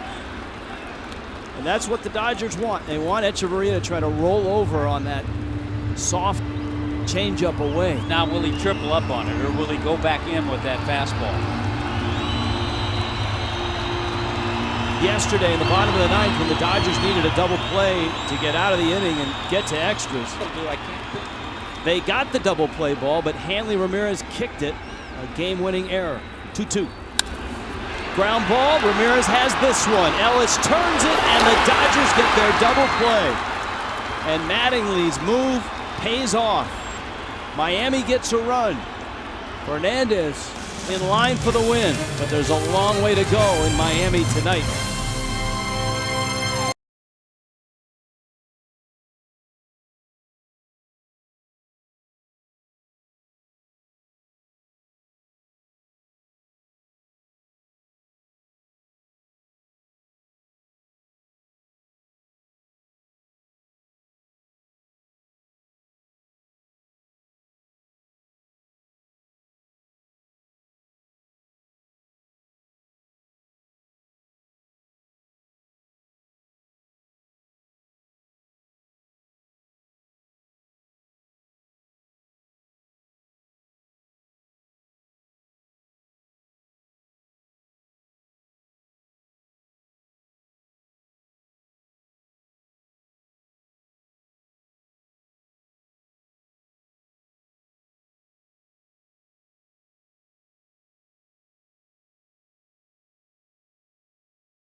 A one-run lead against the hottest team on the planet, the Los Angeles Dodgers.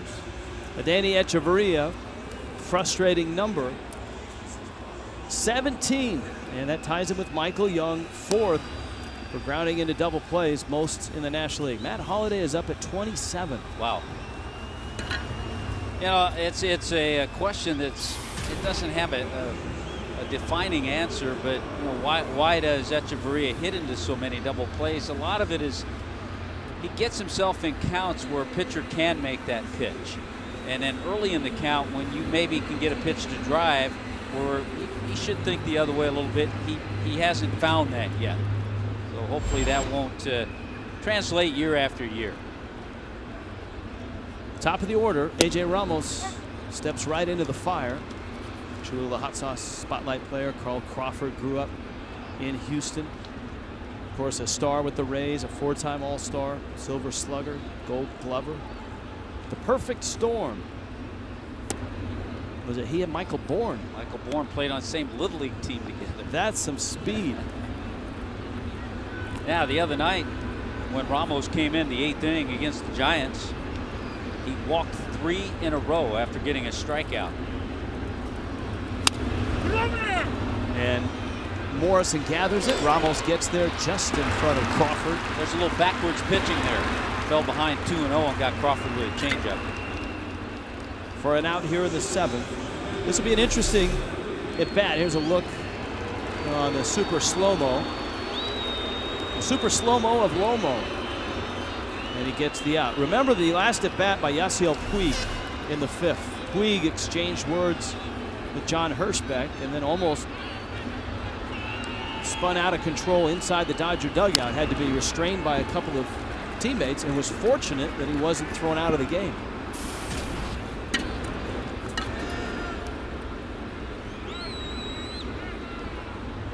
Don Mattingly came out the next half inning and discussed with Hirschbeck. Seemed to soothe everything over. Now you don't, especially with the count 0-2. A mistake pitch is any pitch that has the plate, because he'll chase off the plate, up. You cannot throw a strike here for the next couple of pitches. Jeff Mathis knows that. Let's see if Ramos delivers. He does. He strikes him out. Down goes Puig.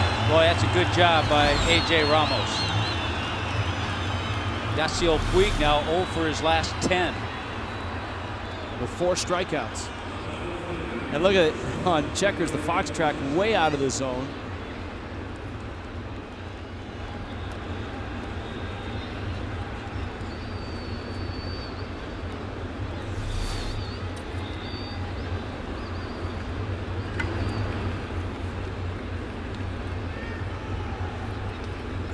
Throw a decision out there that Mike Redmond has to make before it happens, especially if Ramos gets Gonzalez here. Has a nice 1-2-3 inning. Do you send him back out there? Maybe not, because his batting spot comes up, so the decision might be made for Red. Jam shot and a base hit. Yelich picks it up. 2-out hit from Adrian Gonzalez. Because I know Mike Redmond at times likes to use Ramos for a couple of innings if he's throwing the ball well, but his spot comes up third when the Marlins bat the bottom half.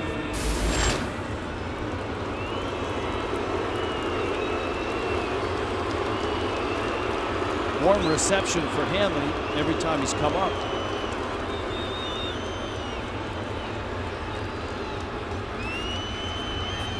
Hanley nearly had extra bases in the 6th. Yelich made a nice running catch deep in the corner in left. Now there has been and there was so much talk about the impact that Puig had. He certainly did, but during that time, Hanley Ramirez was as hot of a hitter as Puig was.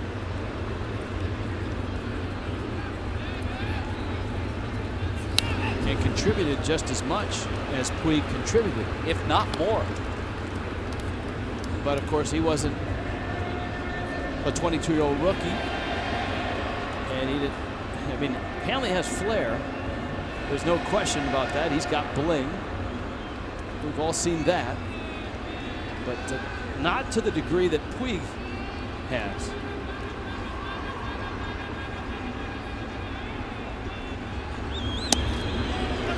Puig takes Hanley to another level. Many scouts that have seen Hanley Ramirez a number of games have said that he's swinging the bat the way he did in 09 when he won the batting title. Hanley hit .342 that year.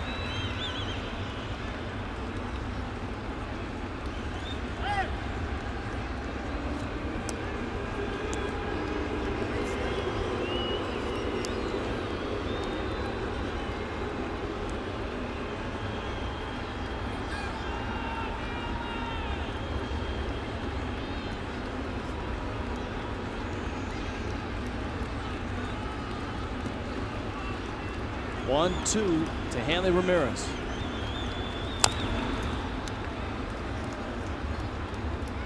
It's amazing, not only the run that the Dodgers have had, winning 42 of 51 games, a historic march, but putting such distance between themselves and the second-place Diamondbacks, who actually gained a game on the Dodgers yesterday and sit 7.5 back in the West.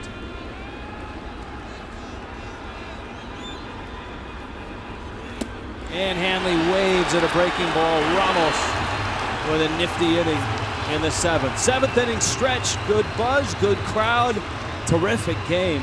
Miami on top of the Dodgers by a run.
Oh, look at tomorrow's pitching matchup, brought to you by Chevron. Chris Capuano. The lefty out of Duke, Jacob Turner. Marlins right-hander with an ERA still under 3. It's Turner, it's Capuano, it's tomorrow night in Miami tonight. Camera 12 is going. And the Marlins lead the Dodgers 3-2. Ryu is still out there. Marisnik tries to bunt and fouls it off. 97 pitches for the Korean lefty.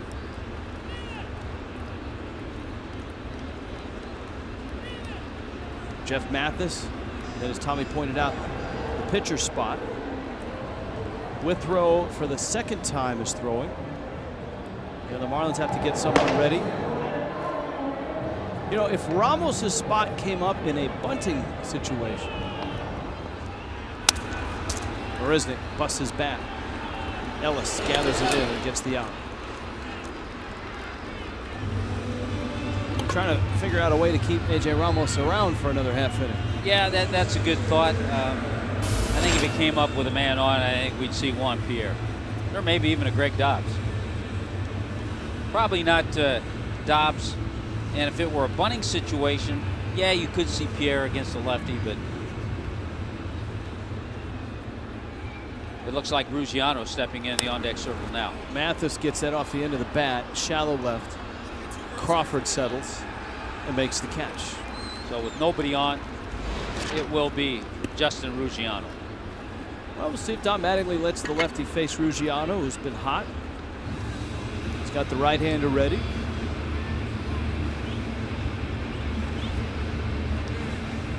I think he has to like the way Ryu has got the first 2 outs, though. Now, you see that right there, Tommy? That's Ruggiano talking to A.J. Ellis, and I'll bet you they were teammates somewhere because it took Ellis 9 years to get to the big leagues in the Dodgers organization.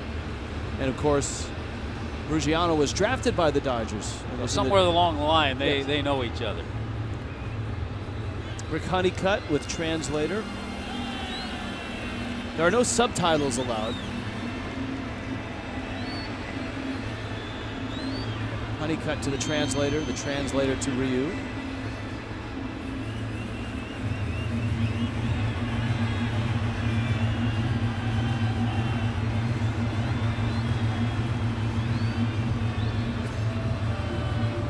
Might be talking over a quick scouting report on Ruggiano. I think he's going to pitch to him. They're not going to make a pitching change.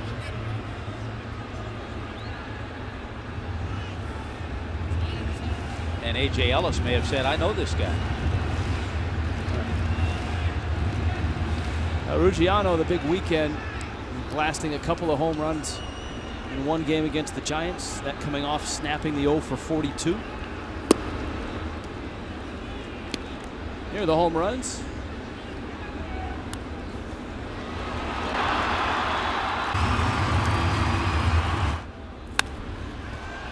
Barry Zito gave up the last one.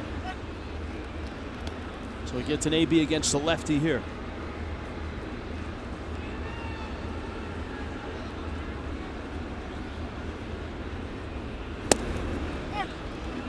Fastball.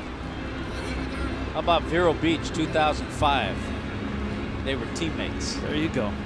Florida State League. Good work. Hooked up in Jacksonville, too, the next year. A.J. Ellis, the Dodger catcher, and Justin Ruggiano. Of course, as the story goes, for Ruggiano to get drafted, he had to promise the Dodger scout that he'd let him hunt on his ranch in Texas. That's a great story. And it tells you, you know, you may want to look for that big ranch that has hunting areas. And so the Dodger scout brought a couple of his scout buddies, and then I think they signed Ruggiano for maybe $5,000. And lo and behold, he gets to the big leagues through a lot of perseverance. 2-2. Struck him out. Fastball. Ryu strikes out Ruggiano. Into the 8th in Miami. 3-2 Marlins.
Well, it was a great night for Little Havana. The Cubans at it tonight. Third inning. Marlins get on the board with 2 out. How about the base hit by Jose Fernandez? Christian Yelich drives one over the head of Carl Crawford.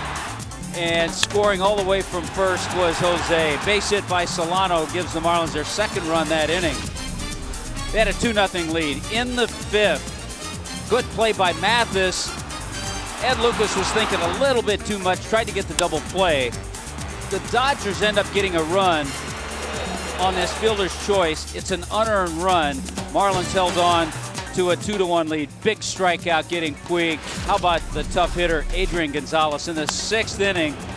Juan Uribe in his career already is 4 for 4 against Jose Fernandez, but the big blast for the Marlins that breaks the tie off the bat of Logan Morrison. 2 bases, run comes in to score, and the Marlins have a 3-2 lead. To seal the deal and get the win for Jose Fernandez, the Marlins bullpen has to hold. A.J. Ramos did just that in the 7th inning. Chad Qualls enters in the 8th. Marlins trying to get to Steve Cishek, who has been dynamite for the last 2 months.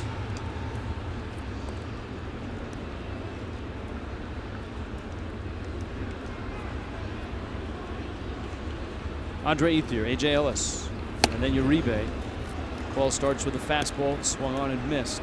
Ethier has struck out twice, hit by a pitch, a slow breaking ball, caught his back knee, and he scored on the Uribe double. That was in the 6th. We've talked about this Dodger club, how well they've been playing. Today's August 19th. The last time they lost 2 games in a row was June 20th and June 21st. They lost yesterday in Philadelphia.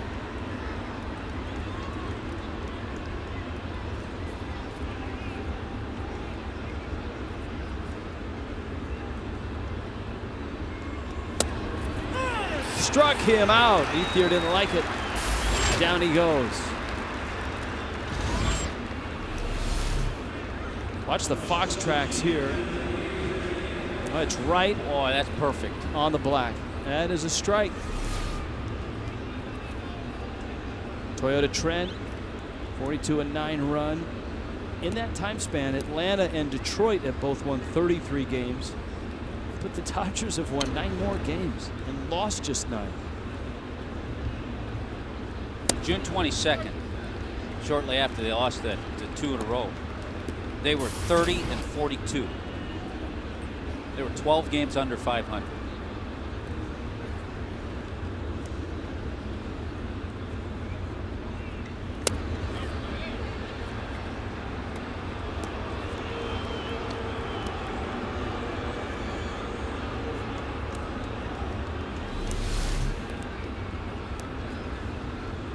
I think he checked it. Ball in the strike. Uribe's got 3 hits and he's on deck. Outside corner.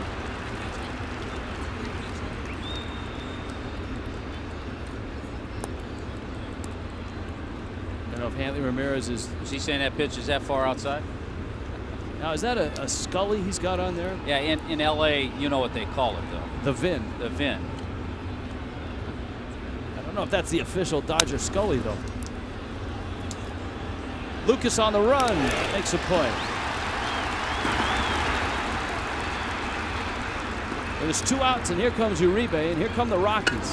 Well, not for 3 or 4 days, but they're coming. They'll be here on Friday, a fireworks Friday at 7:10. Get the Sir Pizza 4-pack. Includes 4 tickets, 4 personal Sir Pizzas, 4 Pepsi soft drinks for just $60. Stay in your seats after the game. Enjoy a fireworks spectacular presented by Bacardi. Marlins.com, the place to go for tickets. That's that Colorado sunset that we saw in Denver this summer. Now, can Qualls get Uribe out? Fernandez couldn't. Singled twice against him and doubled.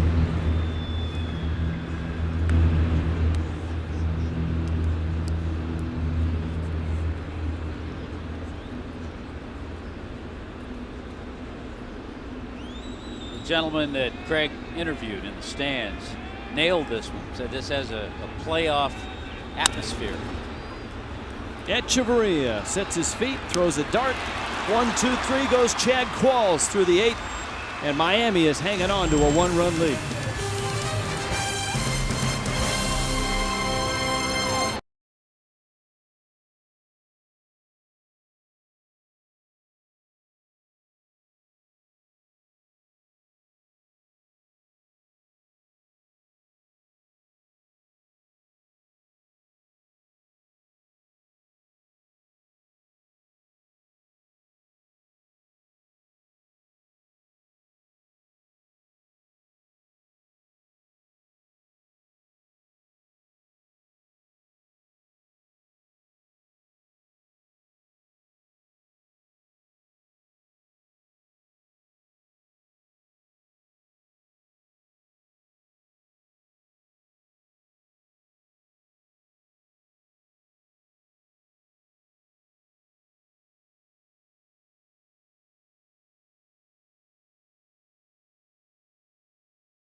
It's bottom 8. There have been a couple of occasions in this ball game where it looks like the Dodgers are just about to come get Youngjin Ryu, their rookie lefty. And yet here he is, 105 pitches in. He's going to at least open the inning. Of course, we've said that before about him. And he gets Christian Yelich, who is 1 for 3, an RBI double. I think he only faces Yelich because you got Solano, who's been on base all 3 times against him, is 2 for 2, and then Stanton's after that.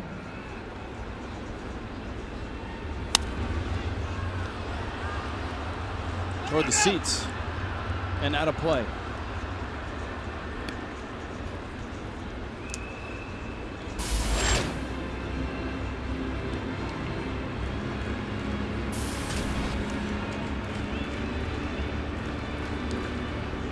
Different ball game. The Texas Rangers are playing against the Astros in Texas. Rangers had an 11-run 3rd inning. It's 13-1 Texas. But you know what? I haven't looked at many out-of-town scores tonight. Not tonight. With the excitement we've had here. Cishek getting ready.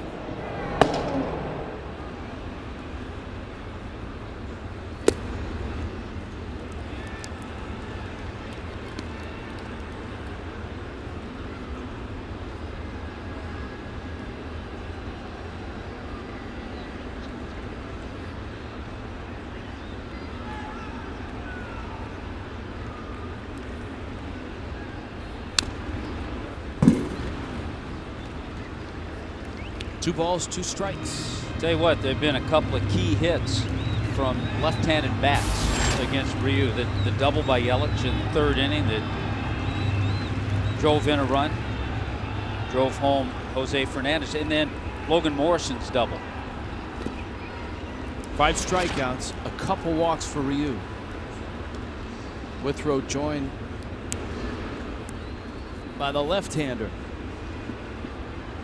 And it's J.P. Howell. Jose Fernandez started this game for Miami, 6 innings, 8 strikeouts, 2 runs, 1 earned, and he's in line for the win. The tapper towards 3rd. It squibs towards Uribe, who makes the throw and gets the out. Uribe in his younger years is a pretty good shortstop on a very good 2005 White Sox team that won the World Series. And you're right, this time finally it's Mattingly, not Rick Honeycutt, who arrives. And Ryu put in a solid effort tonight, 7 1/3, and he'll leave with the Marlins up 3-2, 112 pitches for young Jin Ryu. Metro PCS, call to the bullpen.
FPNL brings you scores from around the league. The Phillies, just trying to give Ryan Sandberg another win, are up a run in the 8th. The Reds are making a charge up the wild card and the Central standings. St. Louis beating Milwaukee, that's in the 5th. Cardinals continuing their road trip through the Central. The Cubs bouncing back after a weekend beating by the Cardinals, an 8-0 lead over the Nationals. Boston had that real long game and real late night on the East Coast last night, and they are in San Francisco of all places tonight. Chris Withrow for the Dodgers. Donovan Solano for Miami.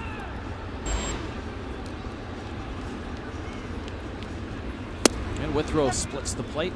Yeah, he's a guy with some nice, easy delivery with a little life on that fastball. Dodgers 3rd in the big leagues with a team ERA of 3.25. That's a foul ball. Since the All-Star break, the Dodgers as a staff have an ERA of 1.49. That's out of the pen. And of course, they've got a pitching coach who knows a thing or two about pitching out of the pen, and that's Rick Honeycutt. They have a really nice coaching staff. We talked about Tim Wallach and Davey Lopes on the lines. Well, Mark McGuire can knock a few out still, probably. And Tim Wallach, by the way, his son Chad, drafted by the Marlins, is playing in Batavia's short season league. He's a catcher. Trey Hillman is the bench coach, former manager of the Royals. Managed in Japan.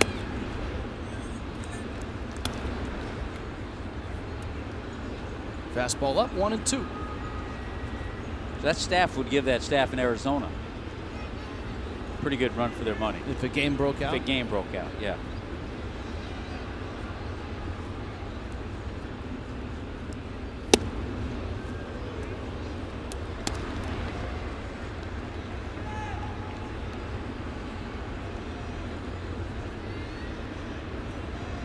Well, actually, those two staffs got to mix it up a little bit, didn't they? Arizona and Los Angeles. That's right. Zach Greinke, I think, was involved in that. Here's the 2-2.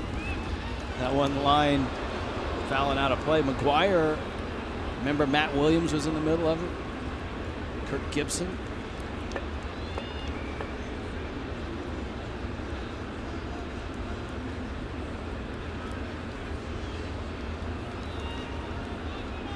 Counts 2-2.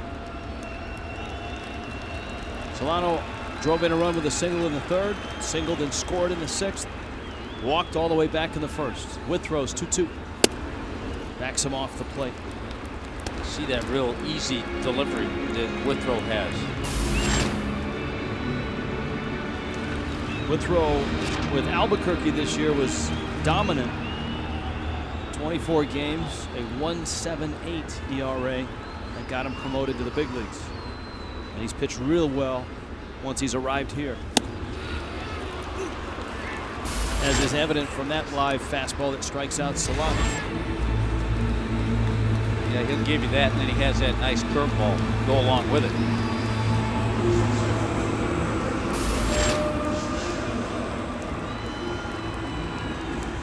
Giancarlo Stanton.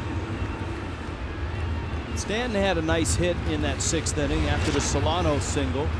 Stanton drilled one up the middle, and that set up the Logan Morrison at bat against Ryu. Morrison doubled off the wall and right. You know, they both, Stanton and Lomo, have hitting streaks. They're quiet hitting streaks. Stanton now at 6 games, Lomo at 7. They've been getting about a hit a game, but they've both been having better at bats throughout the course of the game.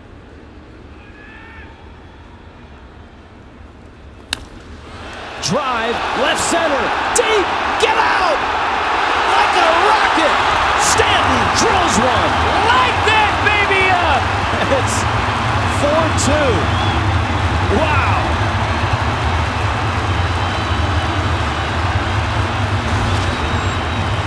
A little breathing room.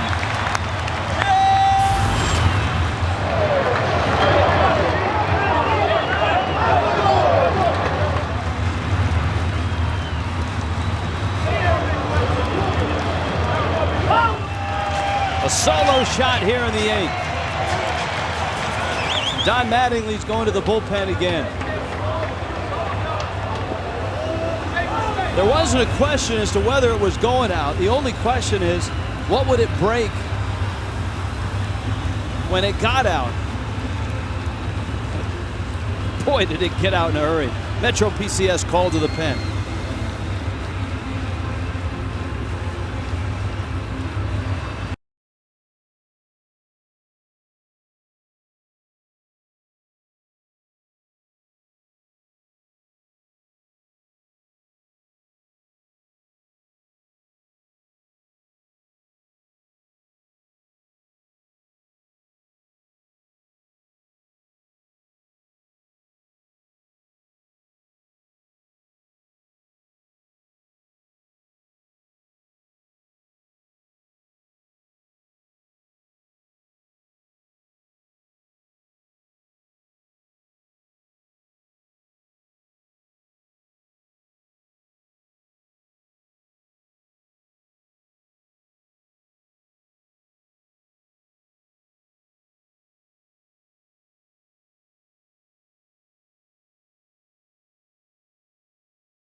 And Giancarlo Stanton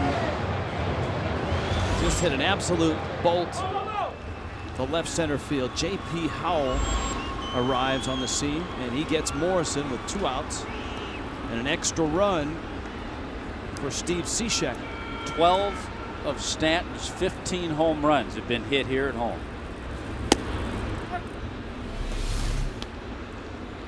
Clevelander home run. Right in the water, Tommy.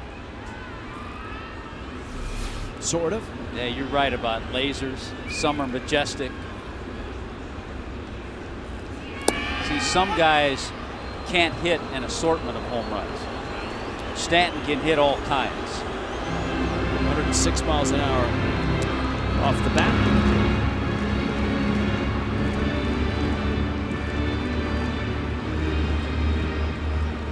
Morrison wasn't too pleased about the second pitch. It's right on the. That's right on the borderline.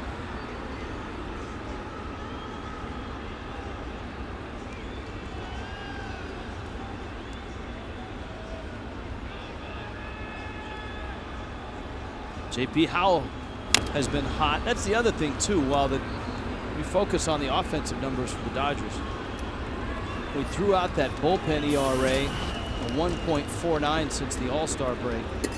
The pen's been dominant. Well, they have, and they even have Carlos Marmol in the bullpen, Tom. They have a couple of terrific left-handers. J.P. Howell, Paco Rodriguez. A couple of guys who are terrific specialists against lefties. Howell good against righties with the changeup he has. Brandon Lee, Kenley Jansen, and now they've added Brian Wilson. That's a fair ball. It gets under Gonzalez's glove. Morrison's on his way, and he's got himself another double.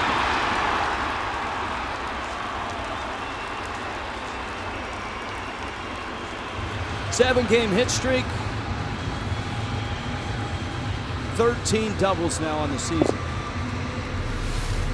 A couple of big doubles against some tough left-handers. This one right over the bag, under the glove of a Gold Glover, Adrian Gonzalez.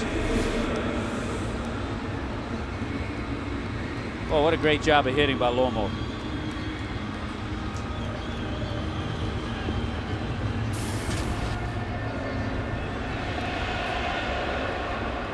Here now is Lucas, 0 for 2.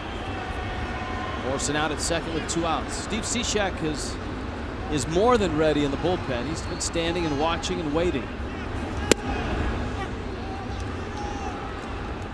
Cishek will have Mark Ellis, the 9 spot, and Carl Crawford.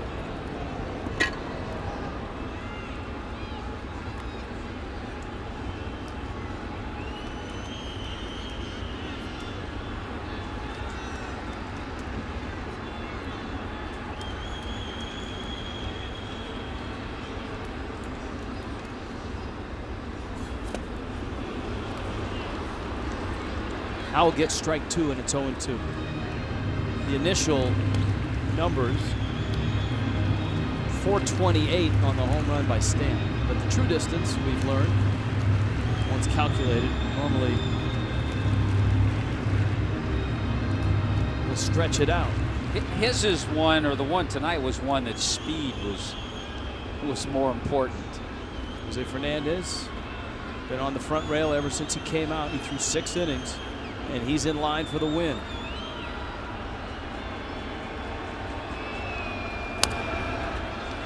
And for a guy that has maybe 5 starts left, if that,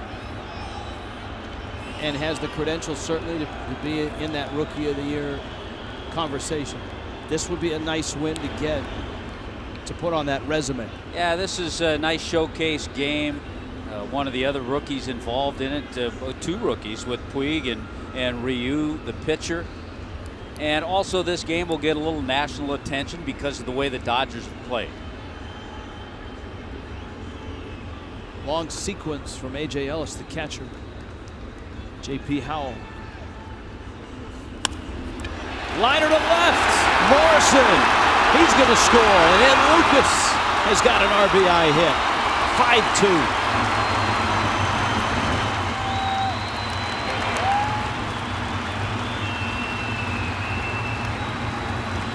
Well, there wasn't a guy who felt worse when he made that error earlier in the game. That extended the inning, made it a long inning for Jose Fernandez. And Ed Lucas is, he's such a pro. He hung in there, he didn't let it bother him. Gets a big base hit right here to get more insurance. He really had to get the hands in and through to get to that breaking ball.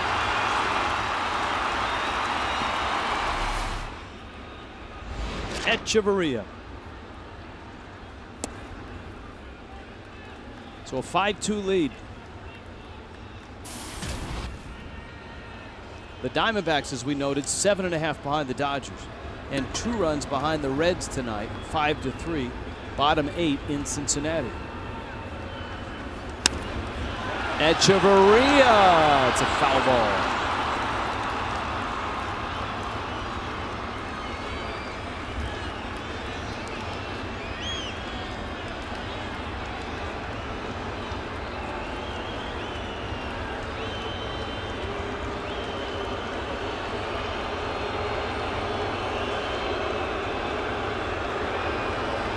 J.P. Howell thought he had the coolest beard in the bullpen. He did until today. Echeverria went around. 4 of the 5 runs tonight, Rich, and this is always a great sign. 4 of the 5 runs tonight for the Marlins have come with 2 out. Marlins 3 for 4 with runners in scoring position tonight. Little comparison of the beard. No contest. Wow. It's one of those where you wonder how it didn't hit Echeverria.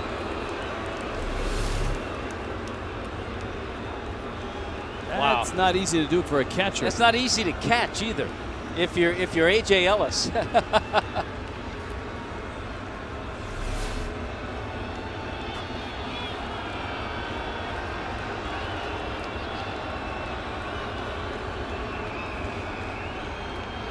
2-2 coming.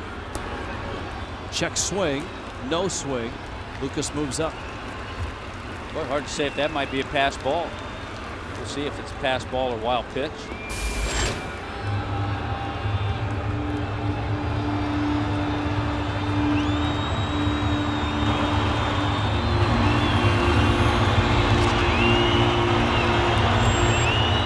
Gonna be a wild pitch.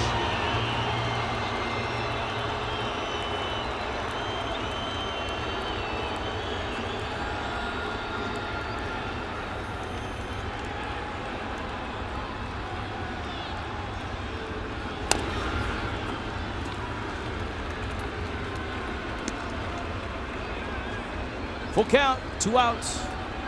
2 runs here, 2 big insurance runs for Miami as they try to beat the Dodgers, something that few teams have been able to do in the last 2 months.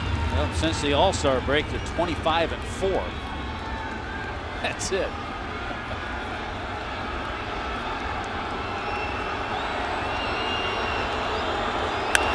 Echeverria into center field, and Miami's got another run.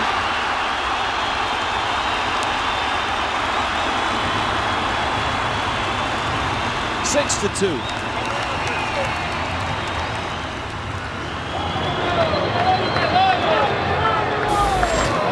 And doing it, Rich, off a bullpen you were talking about and described how well they pitched. A changeup that hung up high, and Etch was on it.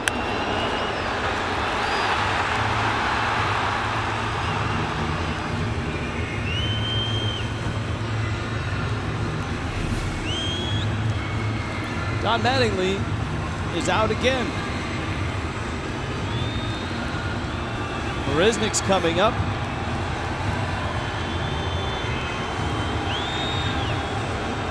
It's Marmol. Just for you, Tommy. Carlos Marmol. Petro PCS called to the pen.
Marlins on top, bottom of the 8th. Oh my God! Number one source for live baseball everywhere you go is MLB.com at bat. iPhone, iPad, Android, BlackBerry. At bat delivers Marlins baseball with live audio, pitch tracking, stats, news, highlights, and more. Text at bat to 31826. Go to Marlins.com for details.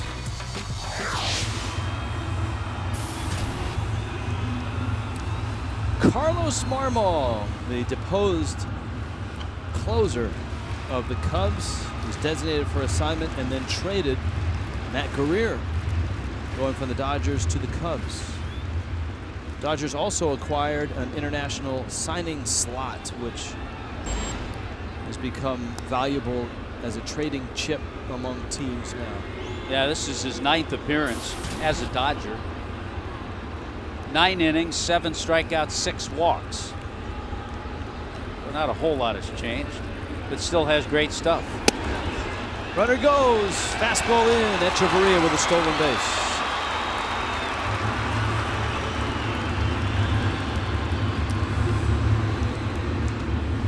Echeverria picks up stolen base number 10.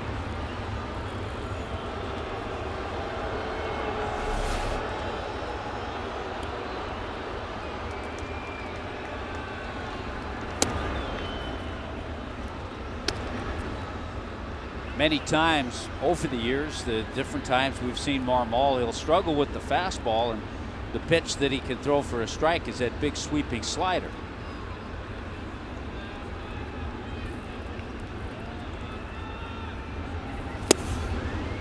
You think about many of the people in this ballpark tonight, those that are Cuban, who follow baseball.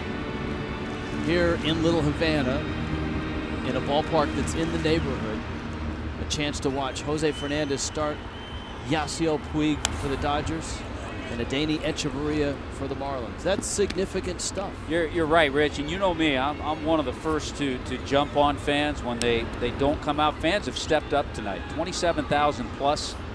They've seen a great game, they've enjoyed themselves, there's been some energy and some really buzz in the crowd tonight. So tip of the cap to the fans that are here. And hope the ones that are watching have had as good a time too. I said it from the outset, you picked a good night to watch the Marlins. The showdown between Rookie of the Year candidates, Youngjin Ryu, Jose Fernandez, Yasiel Puig in the house. Busted bat, slow roller. Marisnik runs well, and he's out. Out at first. Gonzalez forgot how many outs there were, and he threw back across the diamond unless he felt that the runner was safe. Gonzalez threw across the diamond. That's a question for tomorrow. Giancarlo Stanton lights it up, and the Marlins pile on with 3 runs in the 8th.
a big cushion for Steve Cishek, who was up, needs some work, and here he is.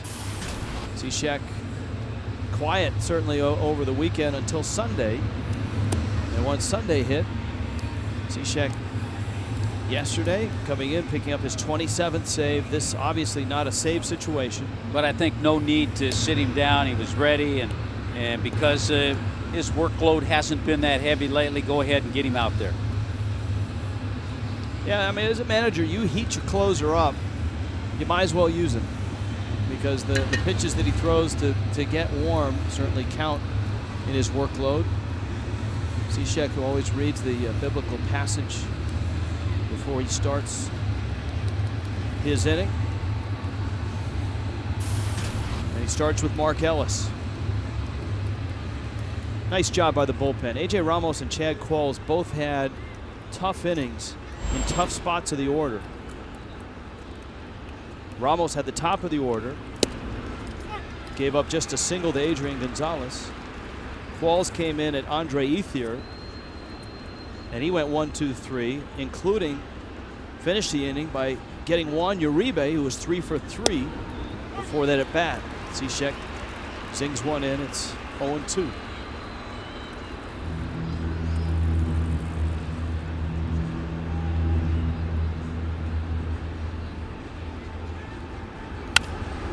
Liner, Solano's got it, 1 out.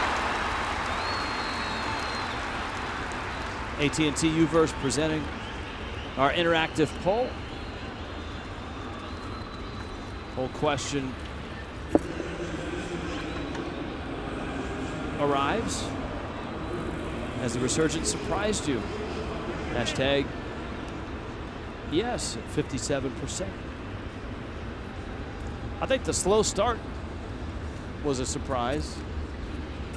They've righted the ship. The only question is, can they keep this pace up? You know, I don't think they can keep a 42-9 pace up, but if they play 500 ball, they'll win well over 90 games. But I think they're at a point now where they might start thinking about home field advantage. Well, Freddie Gonzalez talked about that in Atlanta. Yeah. A week and a half ago when the Marlins were through there, and that a month and a half to go, and the Braves were up by 15. At that point, I think it was 15.5 games. See, the Pirates come into play 72 wins. The Dodgers 72-51. The Braves 76-48.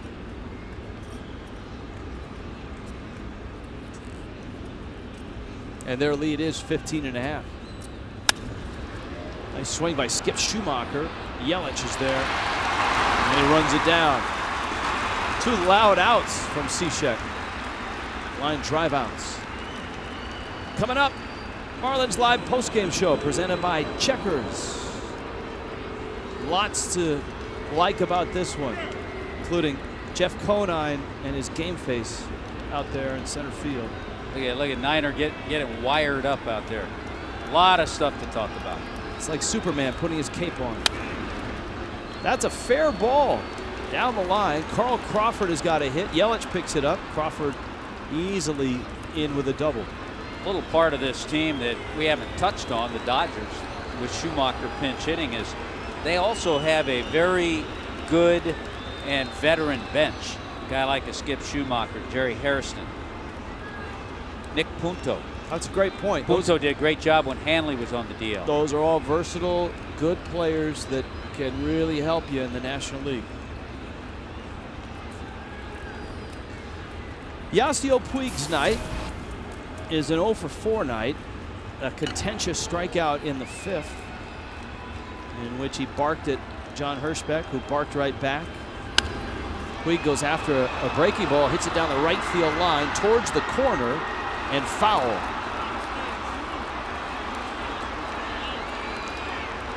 Hernandez still agonizing on every pitch. That's amazing. He's the #1 fan once he gets out of the game. And this is his game to win. Well, we told you he beat the Dodgers back in May in LA.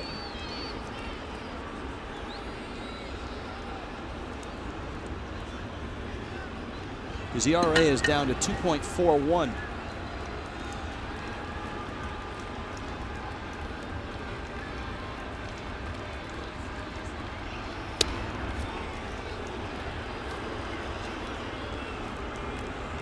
1 ball, 1 strike.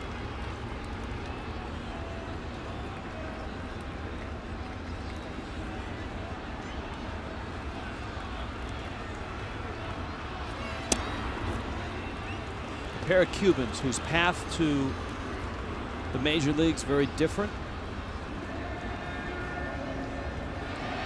Puig in Cuba long enough to play in their major league over there.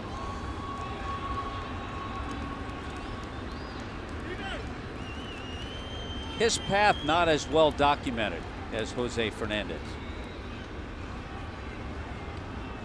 Fernandez, of course, getting over here at 15 and then going to high school for 3 years. Puig to center. It's hit well. Marisnik back. He's there, and he makes the catch. And Miami beats the Dodgers. The first time, look at that, Alvarez and Fernandez. The first time the Dodgers have lost consecutive games since mid-June. That's a long time. And the Marlins beat them here after the Dodgers lost yesterday in Philly. A frozen rope homer by Stanton. A terrific night for Jose Fernandez. And on a big night in Little Havana.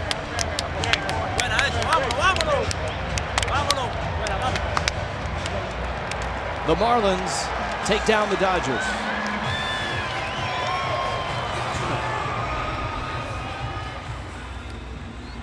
6-2 the final. Back to wrap it up.